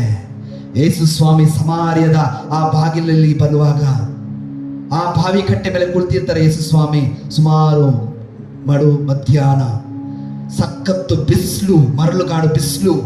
ಆ ತಾಪದಲ್ಲಿ ಯೇಸು ಒಂದು ಸ್ತ್ರೀಗಾಗಿ ಕಾಯ್ತಾರೆ. ಆ ಸ್ತ್ರೀ ನೋಡಿ, ಯೇಸು ಸ್ವಾಮಿ ಬಂದ್ರೆ ತಂಡೋಪವಾಗಿ ಸಾವಿರಾರು ಜನರು ಬರ್ತಾ ಇದ್ರು, ಹೌದಲ್ವಾ? ಯೇಸು ಪ್ರೀತಿ ಮಾಡ್ತಾರೆ ಅಲ್ವಾ? ಪ್ರೀತಿ ಮಾಡಿದ ಕಾರಣ ಇಬ್ಬರು ಪಾಪರೇವರಿ ಪ್ರೀತಿ ಮಾಡಿದ ಕಾರಣ ಅವ್ರು ಏನ್ ಮಾಡಿದ್ರು? ಸಮಾರ್ಯದ ಸ್ತ್ರೀಯನ್ನು ಹುಡುಕಿ ಬಂದ್ರು. ಆಕೆ ಪಾಪಿನಿ ಎಂಬುದಾಗಿ ಅವಳಿಗೆ ಹೆಸರಿತ್ತು ಆ ಊರಲ್ಲಿ, ಸಮಾರ್ಯದಲ್ಲಿ. ಆಕೆ ನೀರು ತರಕ್ಕೆ ಬರಬೇಕು, ಹೌದಲ್ವಾ? ಏನ್ ತರಕ್ಕೆ? ನೀರು ತರಕ್ಕೆ ಬರಬೇಕು. ಊರಿಂದ ಆಚೆ ಇದೆ ನೀರು. ಆಕೆ ವ್ಯಭಿಚಾರಿ, ನೀರು ತರಲಿಕ್ಕೆ ಬರಬೇಕು. ಆಕೆ ಮಧ್ಯಾಹ್ನ ಎಲ್ಲ ಮಲಗಿರ್ತಾರೆ ಬಿಸಿಲಲ್ಲಿ, ಯಾರು ಬರಲ್ಲ ಆಚೆ ಕಡೆ ಅಂತೇಳಿ ಅಂಜಿ ಅವಳು ಮಧ್ಯಾಹ್ನ ಬರ್ತಾಳೆ. 12 ಗಂಟೆ 1 ಗಂಟೆ ಸಮಯ ನಡ್ಕೊಂಡು ಬರ್ತಾಳೆ. ಬಾವಿ ಹತ್ರ ಬಂದು ಕೂತಾಗ ಅಲ್ಲಿ ಯೇಸುವನ್ನ ನೋಡ್ತಾಳೆ. ಯೇಸು ಒಳ್ಳೆ ಮೈಕಟ್ಟು, ಒಳ್ಳೆ ಎತ್ತರ, ಸುಂದರವಾದಂಥ ಮುಖ, ಸುಂದರವಾದಂಥ ಒಂದು ಯುವಕ. ಈ ಯುವಕನನ್ನು ನೋಡ್ತಾಳೆ, ಯೇಸುವನ್ನ ನೋಡ್ತಾಳೆ. ಅವಳಿಗೆ ಯೇಸು ನೋಡಿದ್ಮೇಲೆ ಏನಾರು ಅನಿಸ್ತದ? ಏನಾರು ಅನಿಸ್ತಾ ಅವಳಿಗೆ? ಹೌದಲ್ವಾ? ಯೇಸು ಹತ್ರ ಬರ್ತಾಳೆ. ಯೇಸು ನೀರು ಕೇಳ್ತಾರೆ ಅಲ್ವಾ? ಯೋಹಾನ 4 ನೀರು ಕೇಳ್ತಾಳೆ. ಆಕೆ ಏನಂತ ಹೇಳ್ತಾರೆ ಯೇಸುವಿಗೆ? ಸ್ವಲ್ಪ ಹೇಳಿ. ಕೊಂಚ ನೀರು ಕೊಡಮ್ಮ ಅಲ್ವಾ? ನೀರು ಕೇಳ್ತಾರೆ ಯೇಸು ಸ್ವಾಮಿ. ಆಕೆ, ನೀವು ನನ್ನ ಹತ್ರ ನೀರು ಕೇಳ್ತಾ ಇದ್ದೀರಾ? ಆಕೆ ಕೇಳ್ತಾರೆ, ನೀವು ನನ್ನ ಹತ್ರ ನೀರು ಕೇಳ್ತಾ ಇದ್ದೀರಾ? ನೀವು ನೀರು ತರಕ್ ಬಂದಿದ್ದೀರಾ? ಕೈಯಲ್ಲಿ ಏನೂ ತಗೊಂಡು ಬಂದಿಲ್ಲ, ಬಿಂದಿಗೆನೂ ಇಲ್ಲ, ಒಂದು ಚೊಂಬು ಇಲ್ಲ, ಒಂದು ದಾರನೂ ಇಲ್ಲ, ಏನೂ ಇಲ್ಲ. ಮತ್ತೆ ನೀರು ಸೇದಕ್ಕೆ ಹೆಂಗ್ ಬಂದ್ರಿ? ಅವ್ರು ಬಂದಿರೋದು ಈಕೆಯನ್ನ ನನ್ನ ಮಗಳಾಗಿ ಕರೆದುಕೊಂಡು ಹೋಗ್ಲಿಕ್ಕೆ, ಪಾಪದಿಂದ ಬಿಡುಗಡೆ ಮಾಡಿ ಸನ್ಮಾರ್ಗಕ್ಕೆ, ನಿತ್ಯ ಜೀವಕ್ಕೆ ಕರೆದುಕೊಂಡು ಬರಲಿಕ್ಕೆ, ಆ ನಿತ್ಯ ಜೀವ ಜಲವನ್ನು ಈಕೆಗೆ ಕೊಡ್ಲಿಕ್ಕೆ, ಈ ಜೀವ ಜಲವಾಗಿರುವ ಯೇಸುವನ್ನು ಅರ್ಥಕೊಳ್ಳಿಕ್ಕೆ ಅವರು ಬಂದು ಕಾಯ್ಕೊಂಡು ಕೂತಿದ್ರು. ಆಕೆ ತರ್ಕ ಮಾಡ್ತಾಳೆ ಯೇಸು ಹತ್ರ. ನೀವು ಪ್ರವಾದಿನ? ನೀವು ಯಾಕೋಬ, ಅಬ್ರಾಮ, ಈಸಾಕ ಇವರೆಲ್ಲರಿಗಿಂತ ದೊಡ್ಡವರ? ಇವರೆಲ್ಲ ನಮ್ಮ ಪ್ರವಾದಿಗಳು, ಇವರಿಗಿಂತ ನೀವು ದೊಡ್ಡವರ? ಈ ಪ್ರವಾದಿಯನ್ನ ಕಳಿಸಿರುವಂತ ದೇವರಾಗಿರುವ ಯೇಸು ಪ್ರಭು ಈ ಬಾವಿ ಮೇಲೆ ಕುಳಿತಿದ್ದಾರೆ ಎಂಬುದಾಗಿ ಆಕೆಗೆ ಗೊತ್ತಿಲ್ಲ. 5 ಜನರ ಗಂಡಂದ್ರ ಜೊತೆಗೆ ಜೀವನ ಮಾಡ್ತಾ ಇದ್ದಾಳೆ. ಪ್ರೀತಿಯ ಕೊರತೆ ಇದೆ. ಆಕೆ ಕೊರತೆಯನ್ನು ನೀಗಿಸಲು ಯಾರಿಗೂ ಸಾಧ್ಯವಿಲ್ಲ. ಅದಕ್ಕೆ ಯೇಸು ಹೇಳ್ತಾರೆ, ಹೌದಮ್ಮ, ನೀವು ಸರಿಯಾಗಿ ಹೇಳಿದೆ, ನಿನಗೆ 5 ಜನ ಗಂಡಿದ್ರು ಇದ್ದಾರೆ, ಕರೆಕ್ಟ್, ಓಕೆ. ನಿನ್ನ ನಿಜವಾದ ಗಂಡ ಇಲ್ಲಮ್ಮ ಎಂಬುದಾಗಿ ಕೇಳ್ತಾರೆ. ಆಕೆ ಜೊತೆಗೆ ಹೊರಗಡೆ ಕೌನ್ಸಿಲಿಂಗ್ ನಡೀತಾ ಇದೆ, ಹೌದಲ್ವಾ? ನಾವು ಹೇಳ್ತಾ ಇದ್ದೀವಿ, ಕೌನ್ಸಿಲಿಂಗ್ ಹೋಗ್ತೀರಾ? ಯಾಕೆಂದ್ರೆ ನಿಮಗೂ ಈ ಯೇಸುವಿಗೆ ಸಂಬಂಧ ಇಲ್ಲ, ಏನಿಲ್ಲ, ನಿಕಟವಾದ ಸಂಬಂಧ ಇಲ್ಲ. ಇವ್ರ ಹತ್ರ ಮಾತಾಡ್ಲಿಕ್ಕೆ ಆಗ್ತಾ ಇಲ್ಲ, ಇವರನ್ನು ನೋಡ್ಲಿಕ್ಕೆ ಆಗ್ತಾ ಇಲ್ಲ. ಅದಕ್ಕೆ ಬ್ರದರ್, ನನಗಾಗಿ ಪ್ರಾರ್ಥನೆ ಮಾಡಿ, ಅಮ್ಮ ನನಗಾಗಿ ಪ್ರಾರ್ಥನೆ ಮಾಡಿ. ದೇವರ ಸಂದೇಶ ಏನಾರ ಇದೆಯಾ? ದೇವರ ಸಂದೇಶ ಇದ್ರೆ ನಾನು ಹೇಗೆ ಹೋಗ್ಬೇಕು, ಹೇಗೆ ನಡಿಬೇಕು, ಹೇಗೆ ಜೀವಿಸ್ಬೇಕು, ಕೌನ್ಸಿಲಿಂಗ್ ಮುಖಾಂತರ ನನಗೆ ತಿಳಿಸ್ಕೊಡ್ತೀರಾ? ಯಾಕೆಂದ್ರೆ ನಾನು ಶರೀರದಲ್ಲಿ ಜೀವಿಸ್ತಾ ಇದ್ದೀನಿ, ನಾನು ಆತ್ಮದಲ್ಲಿ ಜೀವಿಸ್ತಾ ಇದ್ದಿದ್ರೆ ದೇವರ ಆತ್ಮ ನನ್ನ ಹತ್ರ ಮಾತನಾಡ್ತಾ ಇದ್ರು. ಮಗಳೇ, ನಾಳೆ ಅಲ್ಲಿ ಹೋಗ್ಬೇಡ, ಮಗಳೇ, ನಾಳೆ ಆ ಊರಲ್ಲಿ ಒಂದು ತೊಂದರೆ ಬರುತ್ತೆ, ಮಗಳೇ, ಈ ಊರಲ್ಲಿ ಸಮಸ್ಯೆ ಬರುತ್ತೆ, ನೀನು ಹೋಗ್ಬೇಡ, ಈ ಮನೆ ನಾಳೆ ಬಿದ್ದೋಗುತ್ತೆ ಮಗಳೇ, ಈ ಮನೆ ಬಿಟ್ಟು ನೀನು ಹೊರಗೆ ಹೋಗು. ದೇವರಿನ ಹತ್ರ ಮಾತನಾಡ್ತಾ ಇದ್ರು. ಐ ಲವ್ ಯು ಪಾ ಅಂತ ಕೇಳ್ಬೋದಾಗಿತ್ತು, ಐ ಲವ್ ಯು ಡ್ಯಾಡ್ ಅಂತ ಕೇಳ್ಬೋದಾಗಿತ್ತು. ಅಪ್ಪ, ನನಗೆ ಸಮಸ್ಯೆ ಇದೆ, ಬಿಡುಗಡೆ ಕೊಡಪ್ಪ, ನಾನು ಹೇಗೆ ಇರಲ್ಲ, ಹೇಗೆ ಜೀವಿಸಲ್ಲ, ಎಲ್ಲಿ ಹೋಗ್ಬೇಕು, ಎಲ್ಲಿರ್ಬೇಕು, ಎಲ್ಲಿ ಮಲಗಬೇಕು, ಹೇಗೆ ಹೋಗ್ಬೇಕು, ಹೇಗೆ ಜೀವಿಸ್ಬೇಕು ಎಂಬುದಾಗಿ ನಿಮಗೂ ಮತ್ತು ನಿಮ್ಮ ಡ್ಯಾಡಿಗೆ ಸಂಬಂಧ ಇದ್ದಿದ್ರೆ ನೀವು ಸಹಾಯ ಕೇಳ್ಬೋದಾ? ಇದು ಸಾಧಾರಣವಾದ ಧ್ಯಾನ ಅಲ್ಲ, ಇದು ರಿಟ್ರೀಟ್ಸ್ ಅಲ್ಲ, ಇದು ದೇವ ಸೇವೆ ಮಾಡುವಂತ ದೇವ ಜನರಾಗಿರೋದ್ರಿಂದ ಇದನ್ನು ನಾನು ನಿಮ್ಮ ಹತ್ರ ಕೇಳ್ತಾ ಇದ್ದೀನಿ. ಇವರು ನಮ್ಮ ಡ್ಯಾಡಿ ಅಲ್ವಾ? ನಿಮ್ಮ ಅಪ್ಪನ ಹತ್ರ ನೀವು ಮಾತನಾಡಿದ ಎಷ್ಟು ದಿವಸ ಇರ್ತೀರಾ ಹೇಳಿ? ಎಷ್ಟು ದಿನ ಇರ್ತೀರಾ? ಎಷ್ಟು ದಿನ ಇರ್ತೀರಾ? ಒಂದು ಮನೆಯಲ್ಲಿ ಅಪ್ಪ ಅಮ್ಮ ಮಗು ಎಲ್ಲ ಇರ್ತೀವಿ, ಎಷ್ಟು ದಿನ ನಿಮ್ಮ ಜೊತೆ ಮಾತನಾಡದೆ ಇರಲಿಕ್ಕೆ ಸಾಧ್ಯ? ಅಮ್ಮನ ಹತ್ರ ಜಗಳ ಮಾಡ್ಕೊತಾರೆ, ಎಷ್ಟು ದಿನ ಇರಲಿಕ್ಕೆ ಸಾಧ್ಯ? ಒಂದ್ ಪಕ್ಷ ಅಪ್ಪ ಊರೂರು ಹೋಗ್ತಾರೆ ಕೆಲಸ ಮಾಡ್ಲಿಕ್ಕೆ, ಅಮ್ಮನ ಹತ್ರ ಜಗಳ ಮಾಡ್ಕೊಂಡ್ರೆ ನಿಮ್ಗೆ ಆಗುತ್ತಾ? ಅಮ್ಮನ ಹತ್ರ ನೀವು ಜಗಳ ಮಾಡ್ಕೊಂಡ್ರೆ ಆಗುತ್ತಾ? ಗಾಂಚಲಿ ಮಾಡಿದ್ರೆ ಆಗುತ್ತಾ? ನಾಳೆ ನಿಮ್ಗೆ ಏನೆಲ್ಲ ಕಟ್ಟಾಗ್ತದೆ? ಮಾ ಬ್ಯಾಗ್, ಅಮ್ಮ ಲಂಚು, ಅಮ್ಮ ಡ್ರೆಸ್ ಐರನ್ ಆಯ್ತಾ, ಅಮ್ಮ ಆಟೋ ಬಂದಿಲ್ಲ, ಆಟೋಗೆ ಕಾಸು ಬೇಕು, ಅಮ್ಮ ಅಮ್ಮ ಅಮ್ಮ ಅಮ್ಮ ಅಮ್ಮ. ಅಪ್ಪ ಬಿಡಿ ಪಾಪ ಎಲ್ಲೋ ಇರ್ತಾರೆ ಕೆಲಸ ಕಾರ್ಯ ಮಾಡಿಕೊಂಡು. ಆದರೆ ಈ ಅಪ್ಪ ನಿಮಗೋಸ್ಕರ ಏನೆಲ್ಲ ಮಾಡಿ ಈ ಶಿಲುಬೆ ಮರಣದಲ್ಲಿ ನೀವು ಬಡವರಾಗಿ ಇರಬಾರ್ದು, ನಿರ್ಗತಿಗರಾಗಿ ನೀವು ಇರಬಾರ್ದು, ನೀವು ದಾರಿದ್ರ್ಯದಲ್ಲಿ ಇರಬಾರ್ದು, ನೀವು ಪಾಪದಲ್ಲಿ ಇರಬಾರ್ದು. ನೀವು ನನ್ನ ಮಗ, ನೀವು ನನ್ನ ಮಗಳು, ನಾನು ಪ್ರೀತಿಸಿದೆ, ನಿನಗಾಗಿ ನಾನು ರಕ್ತವನ್ನು ಸುರಿಸಿದೆ, ಸ್ವರ್ಗದಿಂದ ಇಳಿದು ಈ ಧರೆಗೆ ಬಂದೆ, ಸ್ವರ್ಗದಿಂದ ನನ್ನ ಸ್ಥಾನಮಾನವನ್ನು ಬಿಟ್ಟು ನಿನಗೋಸ್ಕರ ಈ ಭೂಮಿಗೆ ಬಂದೆ. ನಿನ್ನನ್ನು ಪ್ರೀತಿಸಿದ ಕಾರಣ ನೀನೇನ್ ಮಾಡ್ತಾ ಇದೀಯಾ? ನನ್ನನ್ನು ಪ್ರೀತಿಸದೆ ನೀನ್ ಏನ್ ಮಾಡ್ತಾ ಇದೀಯಾ? ಲೋಕದ ಸುಖ, ಲೋಕದ ಕಾರ್ಯ, ಮನೆ ಮೇಲೆ ಮನೆ ಕಟ್ಟಬೇಕು, ಮಗಳಿಗೆ ಮದುವೆ ಮಾಡಬೇಕು, ಸಾಲ ಇದೆ, ಸಮಸ್ಯೆ ಇದೆ, ದುಃಖ ಇದೆ, ವೇದನೆ ಇದೆ, ಓಡು ಓಡು, ಎಲ್ಲಿ ತನಕ ಓಡ್ಬೋದು ಹೇಳಿ? ಎಲ್ಲಿ ತನಕ ಓಡಲಿಕ್ಕೆ ಸಾಧ್ಯ? ಎಲ್ಲಿ ತನಕ ಓಡಲಿಕ್ಕೆ ಸಾಧ್ಯ? ಇವರು ನನ್ನ ಅಪ್ಪ, ಇವರೊಂದಿಗೆ ಮಾತನಾಡಿ ನಿಮ್ಮ ಪಾಪ ಪರಿಹಾರಕ್ಕಾಗಿ ಬಲಿಯಾದ ದೇವರು ಇವರೇ. ತಂದೆ ದೇವರು ನಿಮಗಾಗಿ ಅರ್ಪಿಸಲ್ಪಟ್ಟವರು. ಮರಣದಿಂದ ನಮ್ಮನ್ನು ಎಬ್ಬಿಸಲು, ಮರಣದಿಂದ ನಮಗೆ ಬಿಡುಗಡೆ ಕೊಡಲು, ಸೌಖ್ಯ ಕೊಡಲು, ಜೀವ ಕೊಡಲು ಬಂದಿರುವ ದೇವರಿವರು. ಈ ಅಪ್ಪನ ಬಿಟ್ಟು ನಾನು ಎಲ್ಲಿ ಹೋಗುದು? ನನಗೆ ಅಪ್ಪ ಇದ್ದಾರೆ, ಅಮ್ಮ ಇದ್ದಾರೆ. ಚಿಕ್ಕ ವಯಸ್ಸಿನಿಂದ ನಾನು ಜೀವಿಸಿದೆ. ನಾನು ಬೆಳೆದು ಬರಬೇಕಾದ್ರೆ ಒಂದು CSS ಸಭೆಯಲ್ಲಿ ಇರುವಂತ ನನ್ನ ಅತ್ತೆ ಮನೆಯಲ್ಲಿ ನಾನು ಜೀವಿಸಿದೆ. ತಾಯಿ ಪ್ರೀತಿ ಗೊತ್ತಿಲ್ಲ, ತಂದೆ ಪ್ರೀತಿ ಗೊತ್ತಿಲ್ಲ, ಸಹೋದರ ಪ್ರೀತಿ ನನಗೆ ಗೊತ್ತಿಲ್ಲ. ನನ್ನನ್ನು ತಂದೆ ತಾಯಿ ಹುಟ್ಟಿಸಿದ್ರು, ಈ ಭೂಮಿಯಲ್ಲಿ ನನ್ನನ್ನು ಬಿಟ್ಟರು. ಆಸ್ತಿ ಇತ್ತು, ಅಂತಸ್ತಿತ್ತು, ಎಲ್ಲ ಇತ್ತು. ಎಲ್ಲವನ್ನು ಒಂದು ಸಮಯದಲ್ಲಿ, ನಾವು ಬೆಳೆದು ಬರೋ ಸಮಯದಲ್ಲಿ ಎಲ್ಲವನ್ನು ಕಳ್ಕೊಂಡ್ರು. ನಾವು ಬುದ್ಧಿಗೆ ಬರುವಾಗ, ನಾವು ಈ ಪ್ರಪಂಚ ಜ್ಞಾನ ನಮಗೆ ಓಪನ್ ಆದಾಗ ನಮ್ಮಲ್ಲಿ ನೋಡ್ಲಿಕ್ಕೆ ಏನಿಲ್ಲ, ಅಪ್ಪ ಅಮ್ಮ ಮಾತ್ರ. ಯಾರು? ಅಪ್ಪ ಅಮ್ಮ ಮಾತ್ರ. ಅಮ್ಮ ನಮ್ಮನ್ನು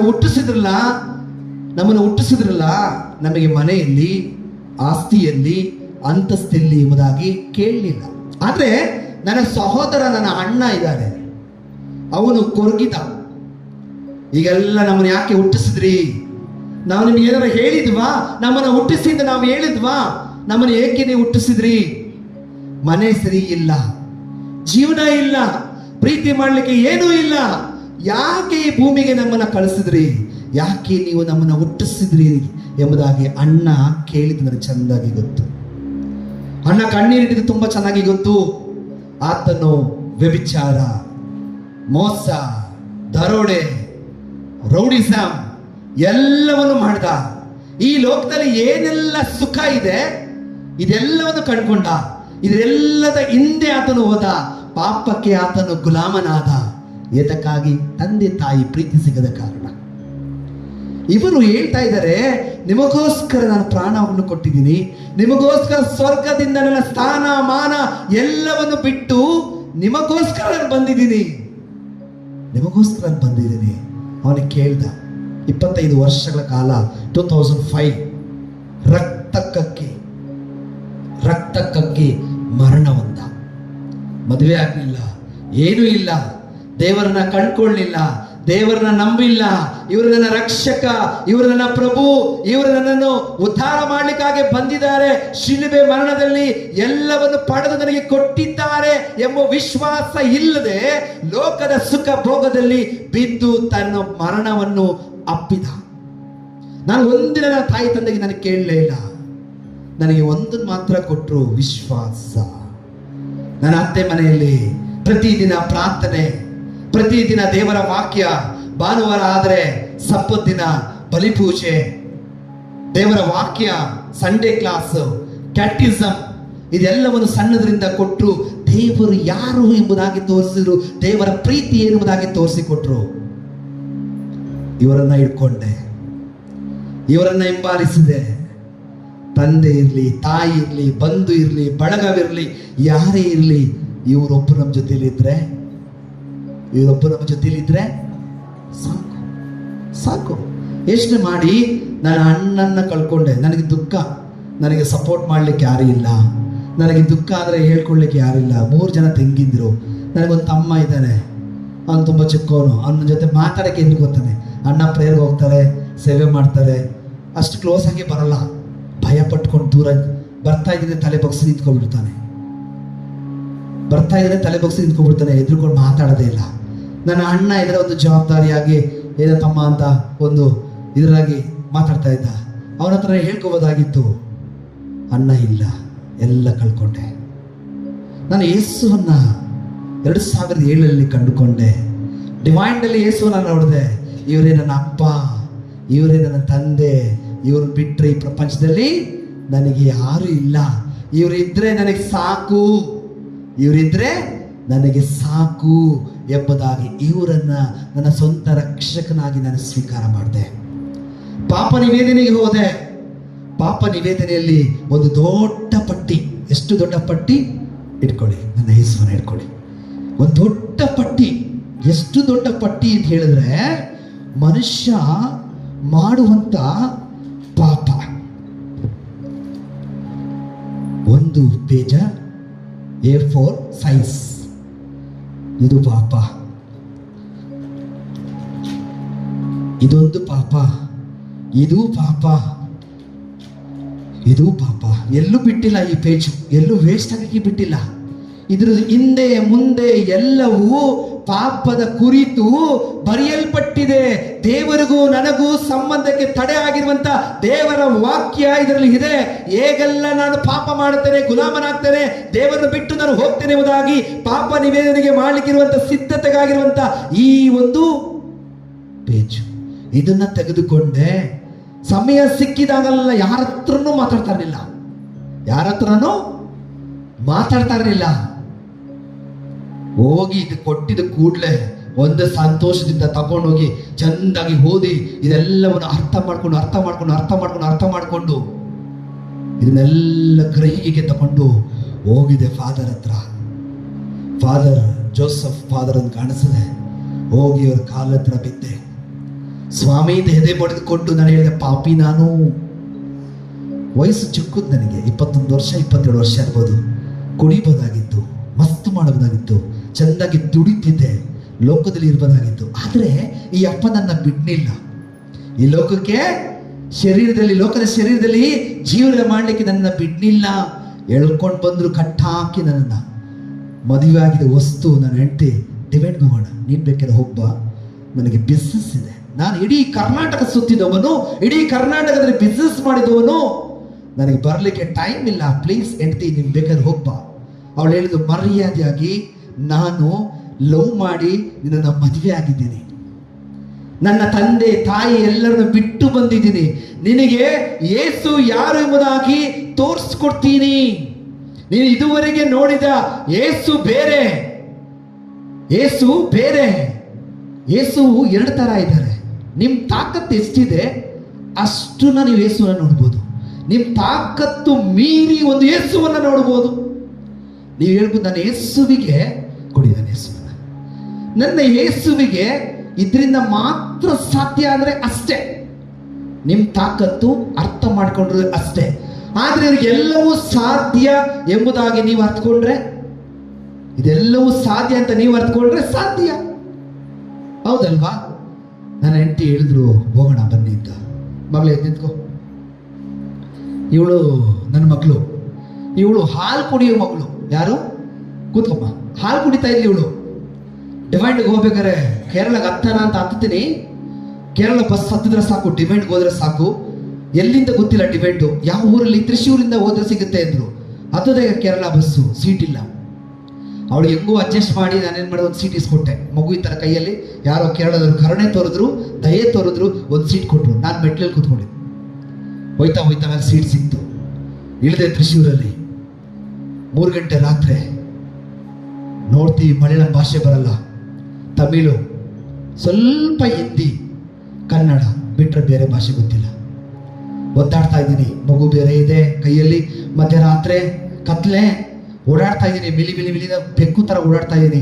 ಯಾರೂ ಸಿಕ್ಕಲಿಲ್ಲ. ಅಲ್ಲಿ ಯಾರೋ ಸಿಕ್ಕಿದ್ರು, ಹೋಗಿ ತಮಿಳಲ್ಲಿ ಕೇಳಿದೆ. ಅವರು ಮಲಯಾಳಂ ಭಾಷೆ ಬಿಟ್ಟರೆ ಬೇರೆ ಯಾವ ಭಾಷೆನೂ ಮಾತಾಡಲ್ಲ. ಅವರೊಂಥರ ಭಾಷೆ ಪ್ರಿಯರು, ಅವ್ರಿಗೆ ಗೊತ್ತೇ ಇಲ್ಲ. ಅವ್ರ ಊರು ಬಿಟ್ಟವ್ರು ಜಾಸ್ತಿ ಎಲ್ಲೂ ಹೋಗಲ್ಲ. ಹೋಗಿ ಬಂದವ್ರಿಗೆ ಎಲ್ಲ ಭಾಷೆ ಗೊತ್ತು. ಆ ಊರಲ್ಲಿರೋರಿಗೆ ಅವ್ರ ಭಾಷೆ ಬಿಟ್ಟರೆ ಬೇರೆ ಯಾವ ಇಂಗ್ಲೀಷು ಬರಲ್ಲ ಅವ್ರಿಗೆ, ಕರೆಕ್ಟಾಗಿ ಬರಲ್ಲ. ಇವಾಗ ಸ್ವಲ್ಪ ಓಕೆ ಇದ್ದಾರೆ ಅಂತ ಕಾಣಿಸ್ತದೆ. ಒಂದು ವ್ಯಕ್ತಿ ಬಂದ, ಬೆನ್ನಿಂದ ಗಂಟೆ ಬಂದು ತಟ್ಟಿದ. ಎಲ್ಲಿ ಹೋಗ್ಬೇಕು ನೀವು? ನನಗೆ ಆಶ್ಚರ್ಯ. ಈ ಕೇರಳದಲ್ಲಿ ಒಂದು ಕಾಕಿ ಡ್ರೆಸ್ ಹಾಕಿ, ಅದು ಮಂಗಳೂರೇನು. ಅವ್ರು ನೋಡಿದ್ರೆ ಬೆಳ್ಳಗೆ ಹಾಲು ರೀತಿಯಲ್ಲಿದ್ರು, ಒಂದು ಕುಂಕುಮ ಬೇರೆ ಇಟ್ಟಿದ್ರು, ಬೆಳ್ಳಗಿದ್ರು. ಎಲ್ಲಿಗೆ ಹೋಗ್ಬೇಕು ಸರ್? ಈ ಥರ ಕೇರಳದಲ್ಲಿ ಒಂದು ಡಿವೈನ್ ಸೆಂಟರ್ ಇದೆಯಂತೆ, ಅದು ಕೋಟೆಯಂ ರೂಟಲ್ಲಿ ಇದೆಯಂತೆ, ಪೋಟಾಶ್ರಮ್ ಅಂತೇಳಿ. ಒಂದು ಕೆಲಸ ಮಾಡಿ, ಈ ಬಸ್ ಹತ್ರಿ ಅಂತೇಳಿ ಕಂಡಕ್ಟರ್ಗೆ ಹೇಳಿ ಅವ್ರು ನಿಲ್ಲಿಸ್ತಾರೆ. ಸ್ವಲ್ಪ ಆದ್ಮೇಲೆ ತಿರುಗಿ ನೋಡ್ತಾ ವ್ಯಕ್ತಿಯಲ್ಲಿ ಇಲ್ವೇ ಇಲ್ಲ. ಹೋಗಿ ನೋಡ್ತೀನಿ, ಇಲ್ಲವೇ ಇಲ್ಲ. ಸರಿ, ಬಸ್ ಹತ್ಕೊಂಡ್ವಿ. ಒಂದು 1/4 ಗಂಟೆ ಆದಮೇಲೆ ಜನ ಎಲ್ಲ ಬರೋ ತನಕ ಆದಮೇಲೆ ಡಿವೈನ್ಗೆ ಹೋದ್ವಿ. ಡಿವೈನಲ್ಲಿ ಈ ಪಾಪ ನಿವೇದನೆ ಸಂಸ್ಕಾರದ ಬಗ್ಗೆ ಈ ಒಂದು ಚೀಟಿಯನ್ನು ಕೊಟ್ಟರು.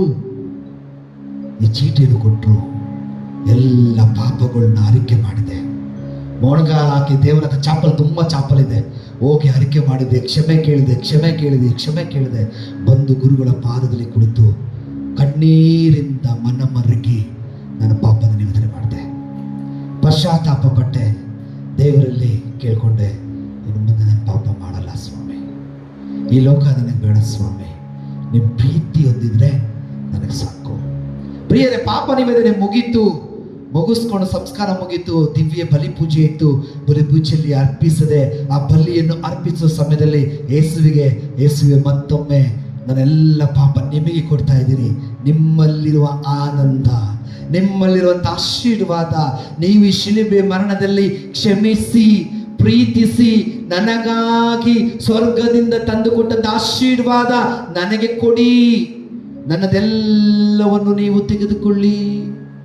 ಬಲಿ ಪೂಜೆದೆಲ್ಲವನ್ನು ದೇವರಿಗೆ ಕೊಟ್ಟೆ. ಬಂದೆ. ಅವತ್ತು ರಿಲಯನ್ಸ್ ಫೋನ್ 720 ರೂಪಾಯಿಗೆ ರೀಚಾರ್ಜ್ ಮಾಡಿದೆ. 2007ರಲ್ಲಿ 720 ರೂಪಾಯಿ ಅಂದರೆ ತುಂಬ ದುಡ್ಡು. ಅವತ್ತು 3000 ರೂಪಾಯಿ ಸಂಬಳ. ಎಷ್ಟು? 3000 ರುಪೀಸ್ ಸ್ಯಾಲ್ರಿ.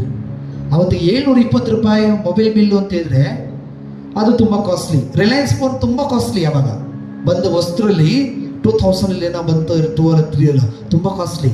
ರೀಚಾರ್ಜ್ ಮಾಡಿ ಇನ್ನೊಂದು 2 ಹೋಗಿ ಬೇಗ 2 ರೀಚಾರ್ಜ್ ಮಾಡಿ ನಾನು ಎಲ್ಲರಿಗೂ ಫೋನ್ ಮಾಡಿ ಏನು ಮಾಡಿದೆ? ಕ್ಷಮೆ ಕೇಳಿದೆ. ಬಂದ ಮೇಲೆ ಮನೆ ಹುಡುಕಿ ಹೋಗಿ ಕ್ಷಮೆ ಕೇಳಿದೆ.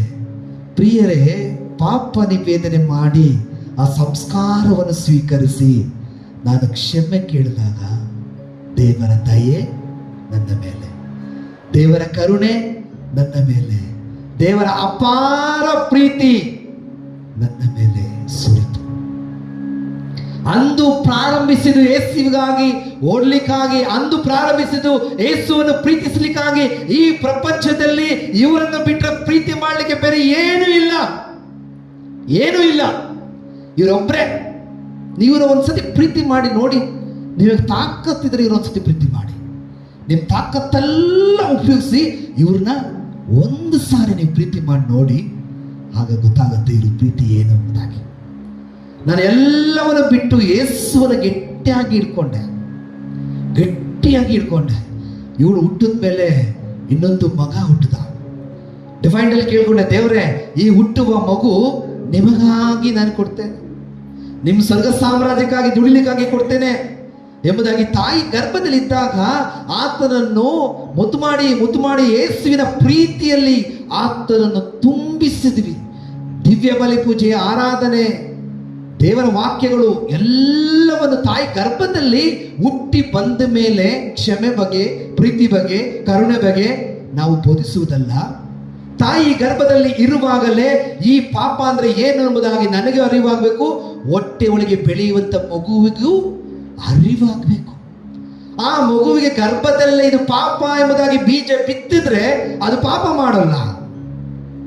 ನೀವು ವಾಕ್ಯವನ್ನು ಬಿತ್ತುವುದಿಲ್ಲ, ಲೌಕಿಕವಾಗಿ ಶರೀರದಲ್ಲಿ ನೀವು ಮಗುವನ್ನು ಹುಟ್ಟಿಸಿದ್ರೆ ಹಾಕುವುದು ಮಾವಿನ ಬೀಜ, ಕೇಳುವುದು ಗೋಡಂಬಿನ ಮರದ. ಗೋಡಂಬಿ ಕುಡಿ, ಬಾದಾಮಿ ಕುಡಿದ್ರೆ ಆಗ್ತದ? ಕಾಸ್ಟ್ಲಿ ಬೋದಾ ಅಲ್ವಾ? ಮಾವಿನ ಸ್ವಲ್ಪ ಕಮ್ಮಿನೇ ಅಲ್ವಾ? ಬೀಜ ಬಿತ್ತುವುದು ಹೊಟ್ಟೆ ಒಳಗಡೆ ಮಾವಿನ ಬೀಜ, ಬೆಳೆದು ಬಂದಾಗ ಕೇಳುವುದು ಗೋಡಂಬಿ, ದ್ರಾಕ್ಷಿ, ಎನರ್ಜಿ ಫ್ರೂಟ್ಸ್. ಇದನ್ನು ಕೊಡಿ ಅಂದ್ರೆ ಕೊಡ್ಲಿಕ್ಕೆ ಸಾಧ್ಯನಾ? ಹಾಗಾಗಿ ಆತನನ್ನ ದೇವರಿಗೆ ಕಾಣಿಕೆ ಆಗಿ ಒಪ್ಪಿಸಿ ಪಾಪರಹಿತ ಜೀವಿತವನ್ನು ಮಾಡಿ ತೋರಿಸಿದ ದೇವರು ಈ ಪ್ರಪಂಚದಲ್ಲಿ ಪಾಪವನ್ನೊಂದು ಬಿಟ್ಟು ನಮಗಾಗಿ ಎಲ್ಲವನ್ನು ತ್ಯಾಗ ಮಾಡಿದ್ದಾರೆ, ನಮಗಾಗಿ ಎಲ್ಲವನ್ನು ಅರ್ಪಿಸಿದ್ದಾರೆ. ಒಂದು ಪಾಪ ಕೂಡ ಮಾಡಿಲ್ಲ.